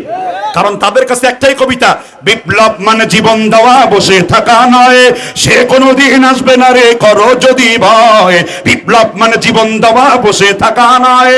ঠিক না ঠিক? জোরে বলেন। বিপ্লব তো এইভাবেই আসবে না। এজন্য তাওহীদ হলো আসল জিনিস। রাসূল বলেছেন, মান মাতা লা ইলাহা ইল্লাল্লাহ দাখালাল জান্নাহ, মান ক্বালা লা ইলাহা ইল্লাল্লাহ দাখালাল জান্নাহ। যে ব্যক্তি লা ইলাহা ইল্লাল্লাহ পড়বে তার উপর মৃত্যুবরণ করবে। এই লা ইলাহা ইল্লাল্লাহর মধ্যেই সব। কুল্লাউ কানাল বাহর, এই পৃথিবীর সমগ্র সমুদ্রগুলোকে কালি যদি করে দেওয়া হয়, আর গাছগুলোকে যদি কলম বানানো হয়, আর তাই দিয়ে যদি লিখতে লিখতে লিখতে লিখতে ব্যাখ্যা শুরু করা হয়, আল্লাহ বলেছেন সমুদ্র সহ 7 মহাসমুদ্রের পানিগুলো খালি হয়ে যাবে, গাছরূপী কলমগুলো শেষ হয়ে যাবে, কিন্তু আনতান ফাদা কালিমাতু রাব্বি ওয়ালাউ জিনা বিমিসলিহি মাবাদা, আল্লাহর কোরআনের কালেমার ব্যাখ্যা করে তোমরা শেষ করতে পারবে না। ঠিক না ঠিক? জোরে বলেন। খুব আগুন ধরে গেছে শরীরে, গাত্র দেওয়া হয়ে গেছে, 15 বছর কণ্ঠে স্তব্ধ করেছেন, কিন্তু বাংলার তৌহিদের জনতা সেটা আর মেনে নেবে না। এখন স্বৈরাচার যেখানে, আমাদের অগ্নিস্ফুলিঙ্গ বক্তব্য সেইখানে হবে। ঠিক না ঠিক? জোরে বলেন। বহু কিছুর বিনিময়ে, বহু মৃত্যুর বিনিময়ে, বহু ত্যাগ তিতিক্ষার পরে আজ আমরা এই স্বাধীনতা পেয়েছি। এজন্য আমরা চরমপন্থা অবলম্বন করব না, আবার একেবারে নতজানু পন্থা অবলম্বন করব না। আমরা ডক্টর জাকির নায়েকের মতো যুগ উত্তীর্ণ কোরআনের ভাষায় প্রত্যেক বাতিলের মোকাবেলা করব। ঠিক না ঠিক? এতে কে আমাদের সাহায্য করবেন? আল্লাহ সুবহানাহু ওয়া তাআলা। আপনাদের ওয়াজ শুনে খুব বিরক্ত লাগছে? তাহলে তাওহীদের পর্বটা আমরা এখানে ক্লোজ করব। ঠিক না? কয় ঘন্টা হয়ে গেছে? চিন্তা করছেন? তাওহীদ দিয়ে 1 ঘন্টা শেষ। এবার দ্বিতীয় পর্বে আলোচনা করব। দ্বিতীয় পর্ব শুনবেন। আমার দ্বিতীয় পর্ব দেওয়া হয়েছিল কিসের আলোচনা করার জন্য? পর্দা। পর্দা কাকে বলে? পর্দা আছে আপনাদের এলাকায়? আপনাদের এলাকায় মনে হয় পর্দার আয়াতটা মানসুখ, মানে রহিত হয়ে গেছে। মা বোনরা এমন স্টাইলে চলে, মনে হয় যেন পর্দা তাদের আর নাই। ঠিক না ঠিক? কিছুদিন আগে ইউনিভার্সিটিগুলোতে আজান দেওয়া নিষিদ্ধ ছিল, কুরআন তেলাওয়াত নিষিদ্ধ ছিল, মেয়েরা হিজাব করলে তাকে টিটকারি মারা হতো।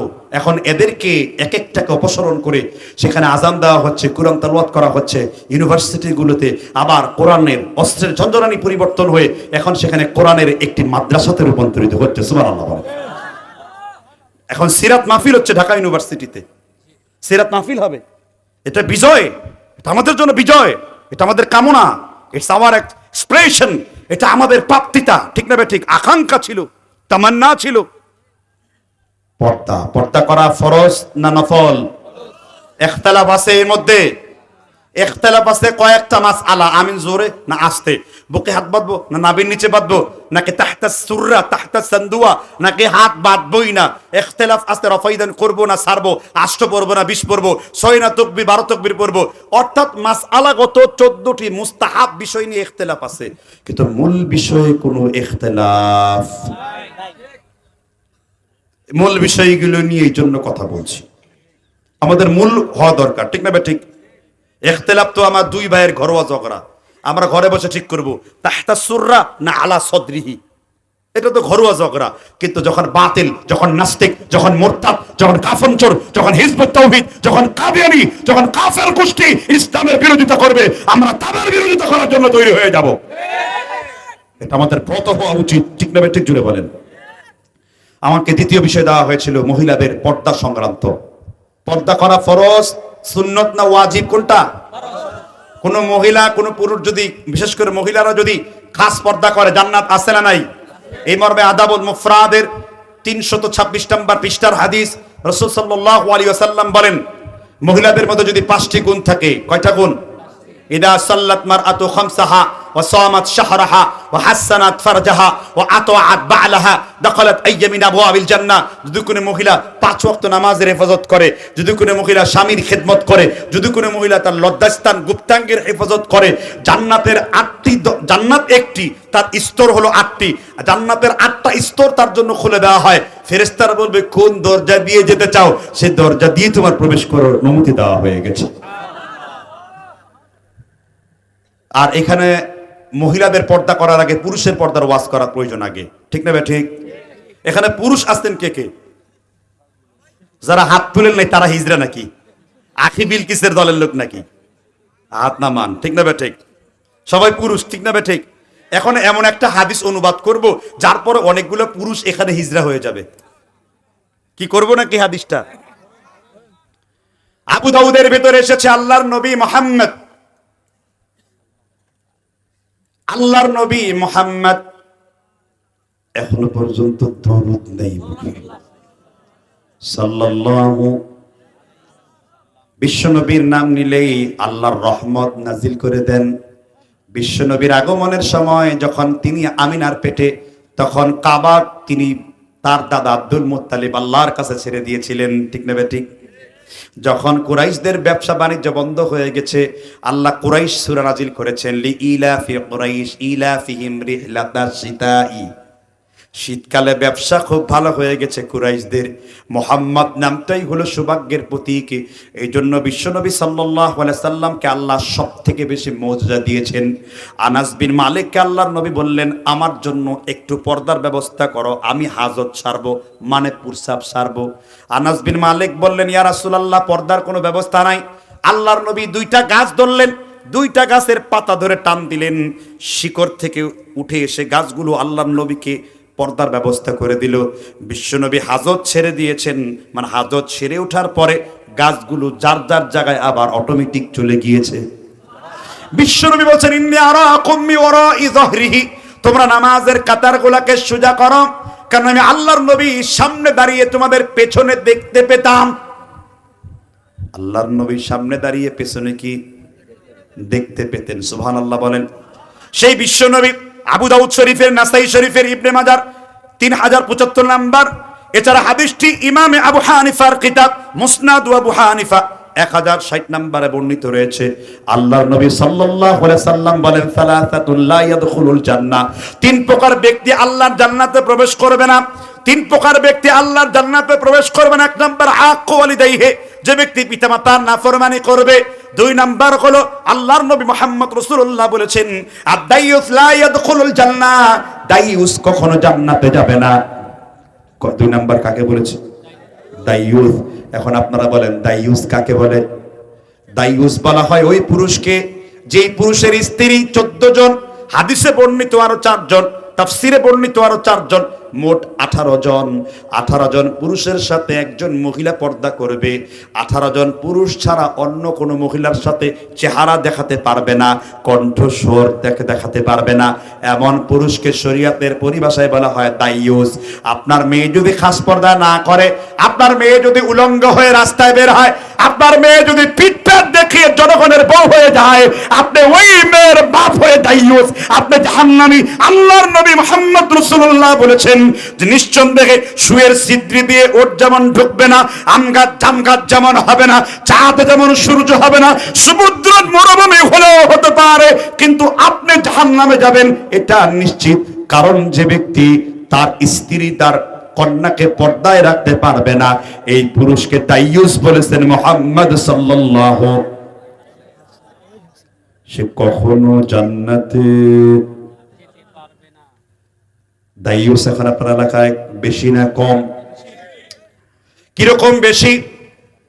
আমি এখন পর্দার আয়াত নাজিল হওয়ার দৃশ্যপট আলোচনা করব। এই আয়াতটা অবতীর্ণ হওয়ার পূর্বেকার অবস্থা কেমন ছিল? ইমাম আলুসি বাগদাদি তাফসীরে রুহুল মানিতে আলোচনা করেছেন, রাসূলের কয়জন স্ত্রী ছিল? কয়জন? ক্যামেরাটা ধরেন ভালো করে। এবার রাসূলের কয়জন ছিল স্ত্রী? 11 জন। আপনার কয়জন?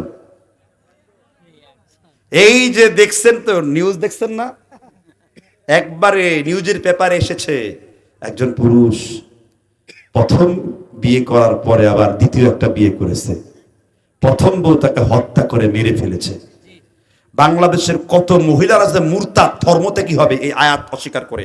আল্লাহ বলছেন তোমরা যখন বিয়ে করো মাসনা তুলাসা রুবা, 2, 3 অথবা 4। হুকুমটা মুস্তাহাব, কিন্তু এটা অস্বীকার করলে সে কাফের। হুকুমটা মুস্তাহাব, এটাকে ইনকার করলে মুরতাদ। কত মেয়েরা মুরতাদ হয়েছে। হুকুম কিন্তু কি মুস্তাহাব, তবে সবার জন্য না। একটা বিয়ে করার পরেও এখনো অন্য গোসলখানায় উকিঝুঁকি মারব, একটা বিয়ে করার পরেই মুতে অন্য মহিলার সাথে খোলামেলা কথাবার্তা বলো, একটা বিয়ে করার পরেও তুমি এখনো পর্যন্ত নিজের যৌনাঙ্গ কন্ট্রোল করতে পারো না, তখন আর তোমার জন্য মুস্তাহাব না, তোমার জন্য তখন 2 কাম। সমর্থ না থাকলে রোজা রাখবা, ডায়েট কন্ট্রোল করে চলবা, সমর্থ থাকলে পরে একাধিক তোমরা বিয়ে করবা। এই হুকুমটা আমি দেই নাই, আল্লাহ এই জন্য বলেছেন, কারণ বিয়ে মানুষের চরিত্রকে পবিত্র করে, ঠিক না বেঠিক? ওয়াল্লাযীনা হুম লিফুরুজিহিম হাফিজুন, এই মহিলাদের মধ্যে দ্বীনের জ্ঞান নাই, কারণ তারা স্টার জলসা থেকে দিন শিখে, কারণ তারা স্টার প্লাস থেকে দিন শিখে, কারণ তারা Hollywood Bollywood Tollywood toilet wood ইত্যাদির কাছ থেকে দিন শিখে। এই জন্য মেয়েরা হাদিসকে বরদাস্ত করতে পারে না, কয় তোমার জন্য সবকিছু দেব কিন্তু তোমার জন্য আরেকটা স্ত্রী নিব, এটা আমি মানি না, ঠিক না ঠিক? এই পুরুষকে হত্যা করেছে, ওই পুরুষকে কি করেছে? হত্যা করেছে। দিন জিন্দা নাই তো, এই মহিলার সর্বোচ্চ শাস্তি ফাঁসি হওয়া উচিত, ঠিক না ঠিক? কোরআন বাংলাদেশের যে সিস্টেম, তাতে একজন পুরুষের একাধিক বউ থাকলেও মেয়ের সংখ্যা বেড়ে যাবে। কিসের সংখ্যা বেড়ে যাবে? এই যে অপকর্মগুলো একমাত্র শরীয়ত না বুঝার কারণে। কি না বুঝার কারণে? আমরা নিজেরাই থেকে উপেক্ষা করি। আমরা নিজেরা যদি কেউ একাধিক বিয়ে করে, সমাজে তাকে বলে চরিত্র খারাপ হয়ে গেছে, বিরাট চরিত্র খারাপ। সারাদিন পার্কে মেয়েদেরকে যেইতেই করছে, একাধিক যাচ্ছে, কবিতা লিখতেছে জেনা করে করে। এই বেলা বাই মদ পান করে নাও, কাল নিশীতের ভরসা কই, চাঁদনি জাগিবে যুগ যুগ ধরে, আমরা তো রব না সই, নগদ চাপাও হাত পেতে নাও, বাকির খাতায় শূন্য তাক, কিলাব শুনে দূরের বাদ্য, মাঝখানে যে বেজায় ফাঁক। কবি ওমর খাইয়ামের কবিতা পড়ে ধর্ষণে সেঞ্চুরি করছে, আর বিয়ে করলে নাকি জাত চইলে যাবে। মাআযাল্লাহ, কি বলবেন? নাউযু বিল্লাহ। কি যুবিল্লাহ? নাউযু বিল্লাহ মানে কি? ওয়াহিদ মুতাকাল্লিম, জামা মুতাকাল্লিম। আউযু বিল্লাহর বহু বচন কি বুঝছেন? এবার কি বললাম? নাউযু, আউযু এক বচন, আর কি সবাই নাউযু বিল্লাহ। আউযু বিল্লাহ বহু বচন, এটা সাধারণ একটা বিষয়। মানুষ কি যে নাউযু বিল্লাহর জন্য কি সেটা, ঠিক না ঠিক? তো এবার আপনারাই বলুন তো দেখি, পর্দার বিধান এদেশে কি প্রসিদ্ধ আছে? ওই মহিলা যদি পর্দার বিধান জানতো এবং তার কাছে যদি শরীয়ত স্পষ্ট থাকতো, আজকে থেকে হত্যা করা লাগতো না। আরবে একজন বিবাহিত পুরুষকে তার প্রথম দ্বিতীয় স্ত্রীরা আরেকটা বিয়ে করিয়ে দেয়। কেন জানেন? আরবে এই সংস্কৃতি চালু আছে। আমাদের দেশে নোংরা মুশরিকদের সংস্কৃতি চালু আছে। এরা মূর্তি থেকে উঠে আসা, কবর থেকে উঠে আসা, হিন্দুদের থেকে উঠে আসা হিন্দু অনেক কলব হয়ে গেছে এদের, ঠিক না ঠিক? রীতিনীতি তোমার খ্রিস্টান সম, হিন্দু তুমি সভ্যতায়, এই কি সেই মুসলমান তাকে দেখে ইহুদিরাও লজ্জা পায়? জবাবে শেখওয়া মহাকবি আল্লামা ইকবাল। এজন্য আমি আপনাদেরকে সুস্পষ্ট করে বলি, যে মেয়ের বাপেরা মেয়েকে অর্ধলঙ্গ করে রাস্তায় হাঁটে, এই মেয়ের বাপ না, সে হলো সরাসরি শয়তান। সে হলো কি? দায়ুস না, সরাসরি কি? সরাসরি কি? সরাসরি কি? সে তার মেয়ে হলো শয়তানের মেয়ে, আর সে হলো শয়তান, শয়তানের কন্যা। কিসের কন্যা? কি বলেছেন মুহাম্মদ? এটাও কোনো কথা? রসুল কাউকে শয়তান বলেছেন? তাহলে হাদিস আমি বলে কি শুনবো?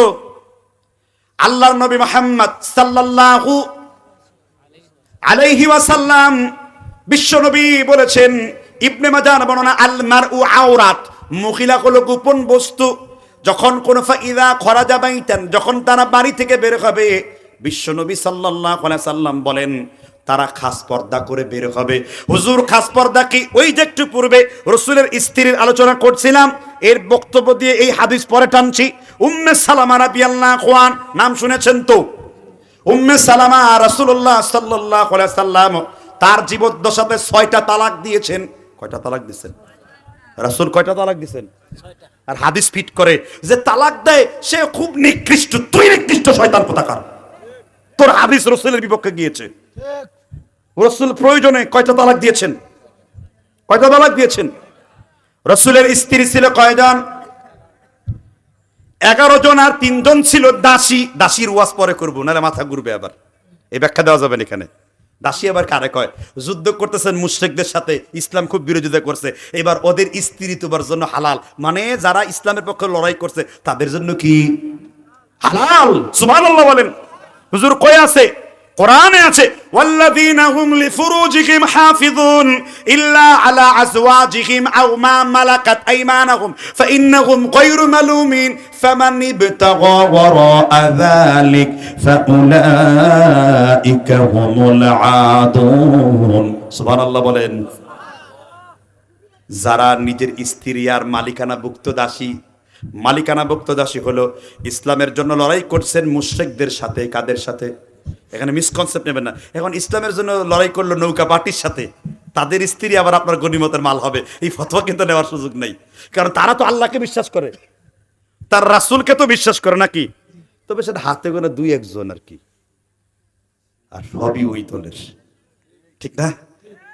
আচ্ছা, এরপরে হলো সরাসরি মুশরিক যারা, সরাসরি মুশরিক মানে সরাসরি যারা কবর পূজা করে, সরাসরি যারা মূর্তি বানায় সেজদা করে, মানে অমুসলিম, ইহুদি, খ্রিস্টান, তাদের সাথে লড়াই হলে তাদের মেয়েরা মুমিনের জন্য কি এমন একটা গনিমত ইবনে উমরকে তার বাপ দিয়েছেন, উমর রাদিয়াল্লাহু তাআলা সুবহানাল্লাহ। এমন একটা গনিমত উমরের যুগে হুসাইনকে দেওয়া হয়েছিল, ইরানি কন্যা। সুবহানাল্লাহ বলেন। এই জন্য ইরানিরা খালি কয় হায় হোসেন, হায় হোসেন। কারণ কি? ওই যে ইরানির কন্যায় হুসেন বিয়ে করেছিল, এই জন্য তারা হায় হোসেন, হায় হোসেন করো। ইতিহাস জানো তোমরা আগে? এক ওয়াজের মধ্যে অনেক ওয়াজ পাচ্ছেন না আপনারা? কোরআন হাদিসের দলিল পাচ্ছেন না আপনারা? তারিখের কিতাবের দলিল পাচ্ছেন আপনারা? ওয়াজ হলো এটাকেই বলে যে ব্যক্তি মান ক্বালা বিহি সাদাকা আমিলা বিহি উজরা ওয়া মান হাকামা বিহি আদালা। যে ব্যক্তি কোরআন থেকে কথা বললো, জনাবে রাসূলুল্লাহ বলেছেন সাল্লাল্লাহু আলাইহি সাল্লাম, সে সত্য কথা বললো। যে কোরআন দিয়ে পৃথিবীতে বিচার করলো, সে ন্যায় বিচার করলো। আর যে ব্যক্তি কোরআন বিচার যেন পৃথিবীতে প্রতিষ্ঠিত হয় এই আন্দোলন করে মারা গেল, সে তো জাহান্নামে যাবেই না, জাহান্নামের আগুন তাকে দেখে ভয়ে চলে যাবে। সুবহানাল্লাহ বলবেন না? আচ্ছা, তাহলে উম্মে সালামা, কি নাম বলেছি?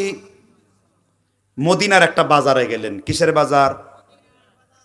দেখলেন প্রায় মহিলারা অর্ধ উলঙ্গ, কাপড় চুপড়হীন, বস্ত্র নয় শরীরের মধ্যে।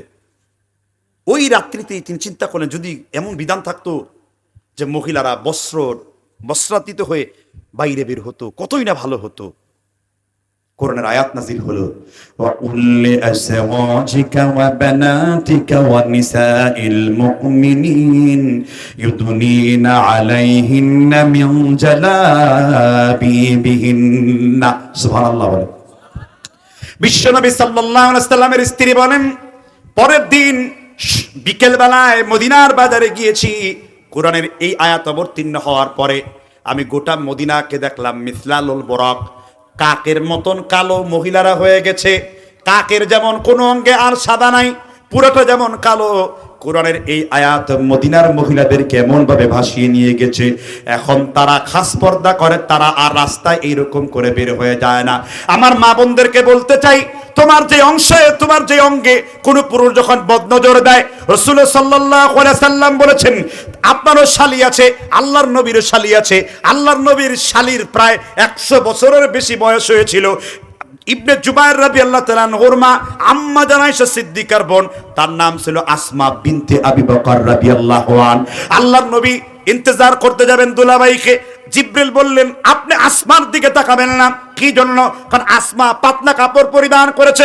আল্লাহর নবী মুহাম্মদ রাসূলুল্লাহ বলেছেন, মা বোনরা ভালো করে শুনো, ওয়াজের এতটুকু অংশ না বুঝতে পারলেও এই অংশটা ভালো করে বোঝা চাই। আল্লাহর নবী বলেছেন, যেই মহিলা পাতলা কাপড় পরে পরপুরুষকে আকৃষ্ট করবে, লা ইয়ারিহুনা রাইহাতাল জান্নাহ, সেই মহিলা জান্নাতে যাবে না, জান্নাতের ঘ্রাণও প্রবেশ করবে না, জান্নাতের ঘ্রাণও তার নাকে প্রবেশ করবে না। আল্লাহর নবী মুহাম্মদ রাসূলুল্লাহ তারপরে বলেছেন, আল মারউ আওরাত, মহিলাদের কণ্ঠ পর্দার অন্তর্ভুক্ত, মহিলাদের কাপড় কণ্ঠের অন্তর্ভুক্ত, মহিলাদের হাত কণ্ঠের অন্তর্ভুক্ত, চুল থেকে শুরু করে পায়ের গোড়ালি পুরোটাই হলো মেয়েদের কণ্ঠস্বর, পুরোটাই হলো মেয়েদের গুপ্তাঙ্গ।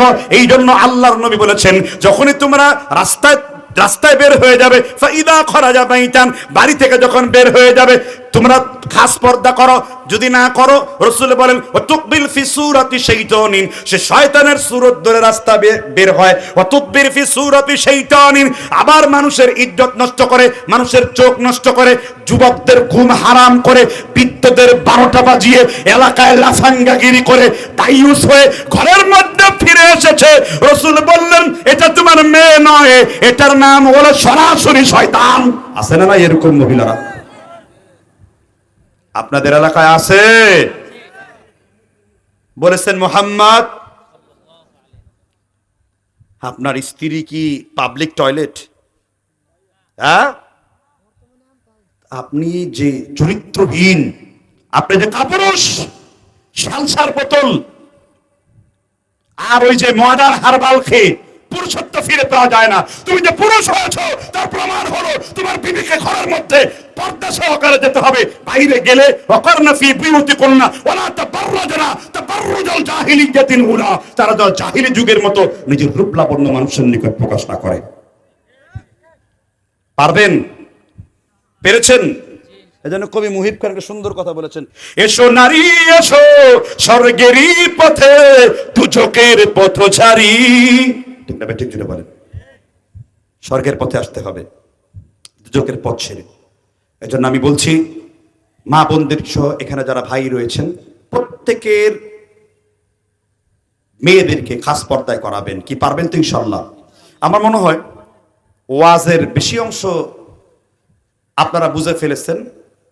এই জন্য কিছু রসুল দুশ্মন, কোরআনের দুশ্মনদেরকে দেখছি একটু একটু করে উঠে যেতে শুরু করেছে। আল্লামা নাকি, শয়তানের আল্লামা নাকি? আপনারা শয়তানের থেকে এলেম নিয়েছেন নাকি? তাহলে এমন ভাব যেন আপনি সব জেনে গিয়েছেন। নিজের বিবি বেপরদা করে এখন সহ্য হচ্ছে না, এগুলো লাগছে তাদের গায়ে। নিজের বোনকে রাস্তায় পাঠিয়ে দিয়েছো, ব্যভিচার করাচ্ছ, গায়ে লাগতেছে। ঠিক না ভাই? ঠিক। বিয়ে হয় একজনের 14 গোষ্ঠীর বিয়ে হচ্ছে সেখানে। সকালবেলায় চেয়ারম্যান সাহেব এখানে বসছে, বিকেলবেলা বসছে, কিছুদিন পরে আসবে কি পহেলা, এসো হে বৈশাখ এসো এসো, 14 গোষ্ঠী মিলে নাচানাচি শুরু করবে এখানে। আর এখানে পুরুষরা বলবে, বৈশাখে মেঘে জল নিয়ে তুমি থাকো, তুমি কাঁদবে আমি চাই না। ঠিক না? ঠিক করে বলেন। আর রাসূলুল্লাহ সাল্লাল্লাহু আলাইহি সাল্লাম বলেন, লা তাকুমুস সাআ, ওই পর্যন্ত দুনিয়া কিয়ামত হবে না, হাত্তা ইয়াতাকারাবাল আসওয়াক, যেই পর্যন্ত ঘন ঘন বাজার না বইবে। আর বাজারে সর্বপ্রথম গমন যারা করবে তারা হলো মহিলা। আপনাদের এলাকায় বাজারে সবথেকে বেশি যারা যায় তারা কারা? হুজুর, তাহলে কি আপনারা মহিলার দুশমন? কখনো না।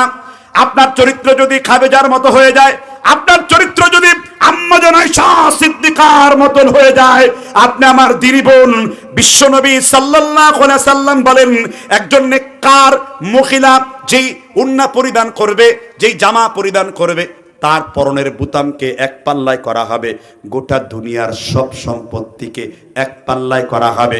মা লাকুম ফিদ দুনিয়া ওয়াল আখিরা, একটা বুতামের ওজন জান্নাতে দুনিয়ার এবং দুনিয়ার যা কিছু আছে তার চাইতে আল্লাহর কাছে বেশি মূল্যবান হবে। সুবহানাল্লাহ। তাহলে আপনারা পুরুষরা বলেন তো দেখি, তালিম দিয়েছেন মহিলাদেরকে? দেননি তো। দিবেন কিভাবে? মহিলাদের শুধুমাত্র জুমার খুতবার ব্যবস্থা করে দেন এলাকায়। কিসের খুতবা? 5 ওয়াক্ত নামাজ মহিলাদের ঘরে পড়া উত্তম। এ ব্যাপারে হানাফি আহলে হাদিস একমত। 5 ওয়াক্ত নামাজ মহিলাদের কোথায় পড়া উত্তম? কিন্তু জুমার নামাজটা মসজিদে পড়া উত্তম কি জন্য? পবিত্র থাকলে জুমার খুতবা শুনবে। বছরে কয়টা জুমা হয়? কখনো কখনো 55টাও হয়। ধরেন 50টা জুমাই বলি, 2টা বাদ দিলাম। বছরে 50টা জুমায় যদি কোনো মহিলা অংশগ্রহণ করে, সে পর্দা সম্পর্কে, তাওহীদ সম্পর্কে, ঈমান সম্পর্কে, আখিরাত সম্পর্কে অনেক কিছু শিখতে পারবে। ঠিক না? ঠিক। তা তো করবেন না, বাজারে নিয়ে যাবেন, জনগণের উপভোগের বস্তু বানিয়ে দেবেন। একটা পুরুষের যদি বিন্দু পরিমাণ গায়রাত থাকে, নারী পুরুষ এক টেবিলে খেতে বসছে, দেবর ভাসুর কোনো পর্দা নাই, খোলামেলা। আপনাদের সমাজ ব্যবস্থা তাই না? ঠিক। এক সাহাবীর রাসূল প্রশ্ন করেছেন, হে উবাদা বিন সাদ, যদি তুমি দেখো লাও রাইতু, তোমার স্ত্রীকে কোন পুরুষ ব্যভিচার করছে, তুমি কি করবে? বলছি, ইয়া রাসূলুল্লাহ, হে আল্লাহর রাসূল, আলা আদরিবু উনুকা গায়রা মুসফা, এক কোপ দিয়ে তার কর্তানটা কেটে ফেলবো। রাসূল বলেন, লাহি, আল্লাহর কসম, না গায়র মিন, আমি রাসূলের ব্যক্তিত্ব, গায়রাত এই সাহাবার চাইতেও বেশি। তাহলে ওই সাহাবা তার স্ত্রীর সাথে ব্যভিচার করলে পরে আরেকজনকে হত্যা করতে চাইলেন, আপনার গায়রত কোথায় গেছে যাকে নিয়ে রাত্রে আপনি ঘুমান? আল্লাহ বলেন, ওয়াজআলু বাইনাহুম মাওয়াদ্দাতা ওয়া রাহমা, তুমি যখন তোমার স্ত্রীকে জড়িয়ে ধরো, তোমার স্ত্রীর সাথে তুমি বিশেষ কাজে নিয়োজিত হও, আল্লাহর কাছ থেকে তোমার জন্য দুইজনের মধ্যে রহমত আল্লাহ বৃদ্ধি করে দেন। আপনার সেই স্ত্রীকে রাস্তায় যখন নিয়ে যান, ব্যভিচারী বানান, দেশ জাতির সমস্ত ব্যক্তিরা দেখে আপনি পুরুষ হিসেবে কলঙ্কিত, লজ্জিত, পুরুষ বলে পরিচয় দেওয়ার যোগ্যতা আপনার নাই। ঠিক না? ঠিক জুড়ে বলেন। তাহলে ফিরে আসতে হবে, বের হয়ে আসতে হবে। কি করতে হবে? বের হয়ে আসতে হবে। কি হয়েছে? ইউনিট কেটে গেছে নাকি? ওয়াজ কয়দিন আগে করতে গেছে, ইউনিট কেটে গেছে। কথা কি বুঝতে পারছেন কিনা? তো আল্লাহ তাআলা ব্যবস্থা করুন, বলেন আমিন। সাউন্ড সিস্টেম ভালো, আপত্তি নেই, চলুক। ওয়াজ কাকে বলে, কত প্রকার, 144 ডিগ্রিতে দেখিয়ে দিচ্ছে আপনাদেরকে। এই জন্য আমি আপনাদেরকে বলছি, এই ধরনের মাহফিল বন্ধ করবেন না চালু করবেন? কথা বলেন। খুব তো পিছনে গীবত গিয়েছিলেন, ও মুক্ত মুখ, चीन अरब हमारा, सारे जहां हमारा, हिंदुस्तान हमारा, मुस्लिम है हम वतन है, আমার পরিচয় আমরা মুসলিম। মুসলিম আমি সংগ্রামী, আমি সংগ্রামী রণবীর, আল্লাহকে ছাড়া করি না ভয়, লিল্লাহে তাকবীর। 2-3 জন বলে লিল্লাহে তাকবীর, লিল্লাহে তাকবীর, সুবহানাল্লাহ বলেন। যখনই আল্লাহু আকবার বলা হয় আগুন নিভে যায়। বলেছেন আগুন যেখানে ধরে, কি পড়তে বলছেন আল্লাহ রাসূল? আল্লাহু আকবার। আল্লাহু আকবার ভারতকে পছন্দ করিয়ে দিয়েছে। ঠিক না? ঠিক। আল্লাহু আকবারের ধ্বনির কত জোর, এটা এই দেশের 5ই আগস্ট। ঠিক না? ঠিক। 5ই আগস্ট হলো এক শ্রেণীর লোকদের বিজয় দিবস, আর আরেক শ্রেণীর লোকের কবরের দিবস, অমুকের দিবস, তমুকের দিবস। আগস্টটা শেষ করে দিয়েছে তাদেরকে। ঠিক না? ঠিক। আর আমাদের বলে বিজয়ের শুরু। আগস্ট আসলেই নাসরুম মিনাল্লাহি ওয়া ফাতহুন করিব। এজন্য আগে একটা সময় হক কথা বলতে অনেক ইতস্তত করতাম, কিন্তু এখন আল্লাহ জমিনটাকে সুন্দর করে দিয়েছেন। ঠিক না? ঠিক। ভাব সম্প্রসারণ করেছেন না, স্বাধীনতা অর্জনের চাইতে তা রক্ষা করা কি? তা রক্ষা করার জন্য কঠিন কাজ করতে হবে। সমাজ বিনির্মাণের জন্য দলমত নির্বিশেষে সবাইকে ঐক্য গঠন করতে হবে, এবং প্রত্যেক ব্যক্তি যারা ইসলাম বিদ্বেষী বিগত সময়ে জুলুম নির্যাতন করেছে, তাদের আইন মামলা দিয়ে এর উপযুক্ত বিচার বাংলাদেশের মাটিতে করতে হবে। ঠিক না? ঠিক। রব্বে কারিম আল্লাহ আমাদেরকে বুঝবার তৌফিক দান করুন। যা হোক, আপনারা যতই আসুক বাধা বিপত্তি, হকের পথে থাকবেন। ঠিক না? শেষ অংশ বলে আলোচনা শেষ করব। তাহলে আপনারাই বলুন, পর্দা করবেন তো নাকি? আপনার সোনামণি বোনটা যখন বাইরে যাবে, আপনি তাকে খাস পর্দায় রাখবেন।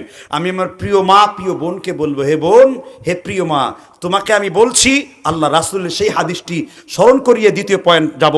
ইদা সাল্লাত মারআতু খামসাহা ওয়া সামাত শাহরাহা ওয়া হাসানাত ফারজাহা ওয়া আতাআত বালাহা দাখালাত আইয়ামিন আবওয়াবিল জান্নাহ।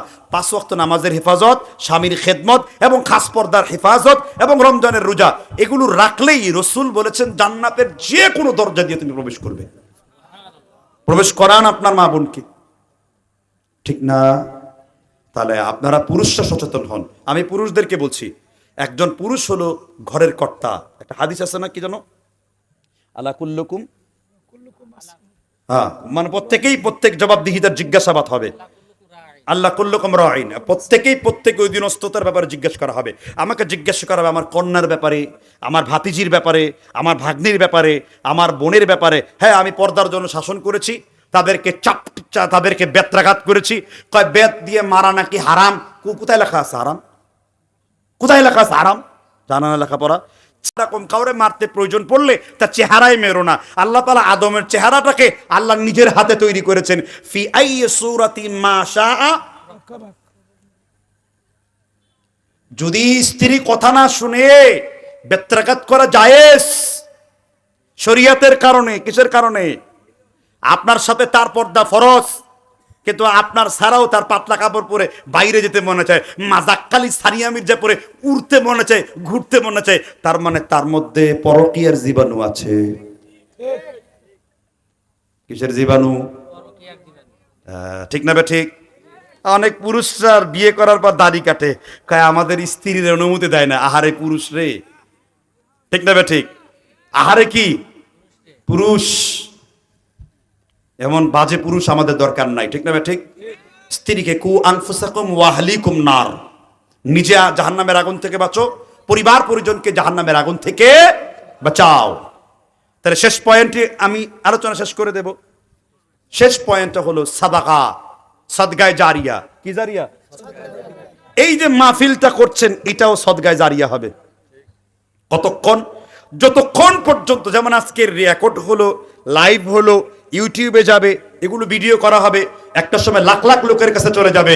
আমরা তো মরে পটল তুলবো একদিন, মরবো না একদিন, মরে তো কবরে মিশিয়ে যাব, আর আল্লাহ চাইলে লাশ অক্ষত থাকবে। এই যে কয়দিন আগে ছাত্র আন্দোলন করেছেন, একটা ছেলে তা তাজা লাশ পাওয়া গেছে, এখনো পছন্দ হয় নাই, আলহামদুলিল্লাহ বলে। এগুলো কি? এগুলো হলো আল্লাহ তাআলা সরাসরি শহীদ না বললেও জুলুমের ব্যাপারে যদি কেউ জীবন দেয়, যেমন মুসনাদ বিয়ালাত এসেছে, কেউ যদি বাতিল শাসকের সামনে দাঁড়িয়ে হক কথা বলে, সে আমার চাচা আমির হামজার সাথে জান্নাতুল ফেরদৌসে থাকবে, এবং তাকে আল্লাহ হুকমানে শহীদ দান করবেন। কি শহীদ? আল্লাহ চাইলে সে কি হবে। এখন অনেক লোক তো চাইছে যে আলেমদের নির্যাতন করেছে, অনেক কিছু করেছে, একটু প্রতিবাদ করে যদি একটা ফ্যাসিবাদ সরিয়ে দিতে পারি অনেক লাভ হবে, এই নিয়তে তো ঘর থেকে বের হয়েছে, হয় নাই? আল্লাহ তাআলা নিয়তের উপর কি দেন? ইন্নামাল আ'মালু ইরাদাতুন কলব, অন্তরের তীব্র ইচ্ছাটাকে আরবিতে নিয়ত বলা হয়।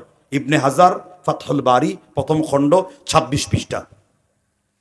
এবার আপনি 3 নাম্বার পয়েন্টে আলোচনা, যেহেতু 3টি পয়েন্ট আমাকে দিয়েছেন, সদকাতের আমরা যে জারিয়া করেছি সেটার উপরে স্পষ্ট করে কথা বলি। এই মাহফিলটাও আপনাদের জন্য কি জারিয়া হলো 2 রকম। ভাই আস্তে আস্তে বলেন। মাজারি মানে সাদগা হলো 2 রকম, জারিয়া হলো 2 রকম। এক সদগায়ে জারিয়া, আর বলতে তো পারলেন না গুনাহে জারিয়া। একটা হলো কি, আরেকটা হলো কি? এক সদগায়ে জারিয়ার জন্য আপনি মৃত্যুর পরে কবরকে জান্নাতের বাগিচায় পরিণত করে দেওয়া হবে। রাসূল বলেছেন, নাসাই শরীফের মধ্যে এসেছে, ইন্নাল আবদা ইদা উদিআ ফি কবর, যখন আল্লাহর কোন গোলাম কবরের মধ্যে আসে, 70 দিরাআন, কবরকে 70 গজ প্রশস্ত করে দেওয়া হয়। কাল কামাল লাইলাতাল বদর, পূর্ণিমার চাঁদের মতন তার কবরকে উজ্জ্বল করে দেওয়া হয়। যার হাত দ্বারা মাদ্রাসা হয়েছে, যার হাত দ্বারা এইরকম কোরআনের মাহফিল বাগান চালু থাকবে, যার হাত দ্বারা ওয়া তাআওয়ানু আলাল বিররি ওয়াত তাকওয়া, ভালো কাজে যে হাতগুলো প্রসারিত হয়েছে, মৃত্যুর পরে ইদা মাতাল ইনসান, মানুষ যখন মরে যাবে তার সব আমলের দরজা বন্ধ হবে। রাসূল বলেছেন ইল্লা মিন সালাসা, কিন্তু 3 প্রকার আমল ছাড়া, এর মধ্যে একটি হলো সদকা জারিয়া। আপনি মানুষের কল্যাণের জন্য ঈমান আনার পরে শিরক মুক্ত, কুফর মুক্ত, মুনাফিকি মুক্ত, বিদআত মুক্ত, নামাজি, এই 5টা গুণ থাকার পরে আপনি যদি কোনো কিছু একটা মেডিকেল তৈরি করে যান, আপনি মানুষের মানুষের জন্য পানি তৈরি করে যান, মানুষের উপকারের জন্য মাদ্রাসা তৈরি করে যান, মানুষের নামাজের জন্য মসজিদে তৈরি করে যান, এগুলো হবে সদকা জারিয়া। আর মানুষের জন্য আপনি মোরাল মূর্তি তৈরি করে গিয়েছেন, মানুষের জন্য আপনি কি বলে এটাকে এক টিকিটে 2 ছবি সিনেমা হল তৈরি করে গেছেন, মানুষের জন্য যাত্রা ফাত্রা প্যান্ডেল তৈরি করে গেছেন, মানুষের জন্য জুয়ার কুট তৈরি করেছেন, এও একটা জারিয়া পাবে। তবে তার জারিয়া হলো গুনাহে জারিয়া, ঠিক না ঠিক? কিন্তু ঈমান নাই, নামাজ নাই, রোজা নাই, কাফন চোর, দাড়ি চোর, কিন্তু সে খুব দান খয়রাত করে। তার উদাহরণ মাদার তেরেসা। কি তেরেসা? অনেক কিছু করেছে, মাগার ঈমান কপালে জুটে নেই। অনেক কিছু করেছে, ঈমান কিন্তু কি? মাদার তেরেসার নাম শুনেনি এরা। শুনবে কি করে? বইয়ের পৃষ্ঠাতে তো সবই উঠিয়ে দিয়েছে, কিলিং কিলিং সাইকেল চালাই, এইখানে এগুলোও হয়েছে স্কুলে, ঠিক না ঠিক? কি হয়েছেন এক সময়? শিক্ষা ব্যবস্থাটাকে কোথায় নিয়ে গেছে? শয়তানে খোদার শিক্ষা ব্যবস্থা চালু করা হয়েছে। শয়তানে খোদা মানে কুদরতে খোদা, তো কুদরত না, পুরাটাই শয়তান। এই জন্য সদকা জারিয়া, এই মাহফিলটাও হবে আপনাদের জন্য কি? যদি ইখলাস থাকে তাহলে মাহফিল কি আনন্দের জন্য দিয়েছেন, হেদায়েতের জন্য দিয়েছেন? আজকের এই বক্তব্য শুনে যদি একজন ব্যক্তি কবর ছেড়ে দেয়, তাবিজ ছেড়ে দেয়, খাস পর্দা করে, একজন ব্যক্তি যদি ফ্যাসিবাদী আচরণ ছেড়ে দেয়, অতীতের ভুলের জন্য যদি তওবা করে, রাসূল বলেছেন আত-তাইবু মিনাদ যামবি কামা আল্লাহ যামবালাহু, অন্যায় থেকে কেউ যদি তওবা করে আমি আল্লাহ জন্মভূমি শিশুর মতো পবিত্র করে দেই। তাহলে সদকা জারিয়া বুঝতে পারছেন তো? জি ইনশাআল্লাহ। এখন সদকা জারিয়ার সওয়াব কেমনে কেমনে পৌঁছানো হয়? হাফিজুল হাদিস ইবনুল কাইয়িম জাওজি রাহমাতুল্লাহ আলাইহি কিতাব লিখেছেন জাদুল মাআত, এর অধ্যায় হলো কাইফা সালাতুন নবী। 23 নম্বর পৃষ্ঠাতে একটা হাদিস উল্লেখ, একটা কথা উল্লেখ করেছেন সদকা জারিয়া কেমন প্রয়োজন। আপনার বাবা মরে গেছে, কোনো কিছু আর দান করার জন্য নাই। আব্দুর রহমান নামের একজন ব্যক্তি রাসূলের কাছে দান করলেন, রাসূল দোয়া করলেন বারাকাল্লাহু ফি আহলিকা ওয়া মালিকা, অর্থাৎ তার মৃত বাবার জন্য কবরের আযাব মুক্তি হয়, তার বাবার কবরে যেন শান্তি পৌঁছে দেওয়া হয়। রাসূল তার জন্য এই দোয়া করে দিলেন। সুবহানাল্লাহ বলেন। ইবনুল কাইয়িম বলেছেন মানুষ মৃত্যুবরণ করার পরে একটা পানিতে যেমন, একটা জমিতে যেমন শুকনো থাকলে বৃষ্টির জন্য হাহাকার থাকে, বৃষ্টি দরকার, ওই জমিতে যখন পানি ঢালা হয় ওই জমিটা যেমন সবুজ হয়, সুন্দর শস্য ফলে, তদ্রূপ একজন মৃত মানুষের জন্য যদি আপনি সাদাকা করেন, তার জন্য যদি দোয়া করেন, তার জন্য যদি হাদিয়া পাঠান, তার জন্য যদি একটু আল্লাহর কাছে কন্দন করেন, পিতামাতার জন্য কন্দন করেছেন, চাচার জন্য কন্দন করেছেন, দাদার জন্য কন্দন করেছেন, রব্বির হামহুমা কামা রাব্বায়ানি সাগীরা। আপনি সিরাজগঞ্জে বসে আছেন, আপনার দাদার ভাইয়ের খবর ধরেন তুর্কিস্তানে আছে, সেইখানে সওয়াব পৌঁছে দেওয়া হবে। সাদকা জারিয়া বুঝলেন তো ভাই সব? আর সব থেকে বড় সদকা জারিয়া কোনটা বলেন তো? দান তো আছেই, সদকা জারিয়া দান তো বুঝবেন না, কারণ ছেলেকে বানিয়েছেন তো শয়তানের হেডমাস্টার। কি বানিয়েছেন? নেক সন্তান তৈরি করা। ওই যে ওলাদিন সালেহ ইয়াদউ লাহু, নেককার সন্তান যদি তোমার জন্য কোনো দোয়া করে সাথে সাথে কবরে পৌঁছে দেওয়া হয়। একটু বাড়িতে বিবির কাছে যেয়ে বলেন সুবহানাল্লাহ। আর ইলমুন নাফিহ, উপকারী ইলম, এই যে ইলম শিক্ষা দিচ্ছি, আমার উস্তাদ শেখুল হাদিস আল্লামা আজিজুল হক বুখারী শিখিয়েছেন, যখন হাদিস পড়েছি আর এর প্রত্যেকটা সওয়াব সে কবরের মধ্যে পাচ্ছে। সুবহানাল্লাহ বলবেন না? তাহলে সদকা জারিয়া এটা করতে হবে, বুঝতে হবে, নেক সন্তান তৈরি করতে হবে। রাসূলুল্লাহ সাল্লাল্লাহু আলাইহি ওয়াসাল্লাম সন্তানদেরকে নেক সন্তান তৈরি করার জন্য উদ্বুদ্ধ করেছেন। আল্লাহ রাসূল সাল্লাল্লাহু আলাইহি ওয়াসাল্লাম অসংখ্য হাদিস রেখেছেন। এজন্য খালি পিতামাতার হকের ওয়াজ করতে হবে, সন্তানের প্রতি দায়িত্ব কি? রাসূল বলেছেন কুল্লু মাউলুদিন ইউলাদু আলাল ফিতরা, প্রত্যেকটা বাচ্চা ইসলামের উপর জন্মগ্রহণ করে। পাশের বাড়ির ব্রাহ্মণের বাচ্চা জন্মেছে, সেও মুসলমান হয়ে জন্মেছে, 12 বছরের আগে, বালেগ হওয়ার আগে সে যদি মৃত্যুবরণ করে, ইব্রাহিম আলাইহিস সালামের সাথে আরাফে আছে, অতঃপর সেজদায় যে তাদেরকেও জান্নাতি ঘোষণা করে দেওয়া হবে। সুবহানাল্লাহ বলবেন না? তাহলে আপনারা বলুন তো সদকা জারিয়া নেক সন্তান কোন সন্তান? নেক সদকা জারিয়া হলো কোন ছেলেকে হেফজ পড়া শিখিয়েছেন, হাদিস পড়া শিখিয়েছেন, ফিকহ শিখিয়েছেন, হাদিসের জারাহ তাদিল শিখিয়েছেন, প্রত্যেকটা সওয়াব আপনার জন্য সদকা জারিয়া হবে। আর একটা বাসর ঘর তৈরি করেছেন, মানে ওরস শরীফ, একটা কালা চাদর মুড়ি দিয়ে দিচ্ছেন, সারাদিন গরু উঠে ছাগল উঠে, সদগা জারিয়া, পাজি তুমি মরো আগে তোমার জন্মের সদকা করে দেওয়া হবে। ঠিক না ঠিক জুড়ে বলেন না, তা করা যাবে না। গুনার কাজ, নাজায়েজ কাজ করলে সদকা জারিয়া হবে না। সেটা হবে কি? গুনাহে তাই হুজুর বেশি বড় অন্যায় করি নাই, ছোট্ট একটা অন্যায় করেছি। কি করেছো? আমার পাশের বাড়িতে একটা ব্যাংকের, সুদী ব্যাংকের এনজিওর দোকান খুলেছি। মরে যাওয়ার সাথে সাথে এই সুদী ব্যাংক এনজিওর প্রত্যেকটা গুনার এক একটা অংশ গুনাহে জারিয়া হিসেবে তোমার কবরে ঢোকানো হবে। ঠিক না ঠিক জুড়ে বলে। সদকা জারিয়ার সংক্ষিপ্ত সময় ফরম্যাট বুঝছেন তো? কি বুঝছেন তো? সদকা জারিয়া বুঝছেন তো? কি কোনো সন্দেহ আছে? এগুলো কমন বক্তব্য, একটু কঠিন ওয়াজ দিন। এগুলো এলাকার মিম্বার থেকেই, খুতবায় থেকেই এসব আলোচনা আপনাদের কাছে পৌঁছে যায়। যা হোক, আমরা যথারীতি প্রশ্নোত্তর পর্বে চলে যাব। বেশ কিছু প্রশ্ন এসেছে, ঠিক না ঠিক? আমি দেখি একজন প্রশ্ন করেছেন যে মুসলিম ব্যতীত কোনো ধর্ম জান্নাত। আমি সংক্ষেপ উত্তর দিই। আল্লাহ বলেছেন ইন্নাদ-দীনা ইনদাল্লাহিল ইসলাম। ইসলাম হলো আল্লাহর কাছে মনোনীত জীবন ব্যবস্থা। ওমা ইয়াবতাগি গায়রাল ইসলামি দীন ফালা ইকবালা মিনহু ওয়া ফিল আখিরাতি মিনাল খাসিরিন। ইসলাম ছাড়া অন্য ক্ষতিগ্রস্ত হবে।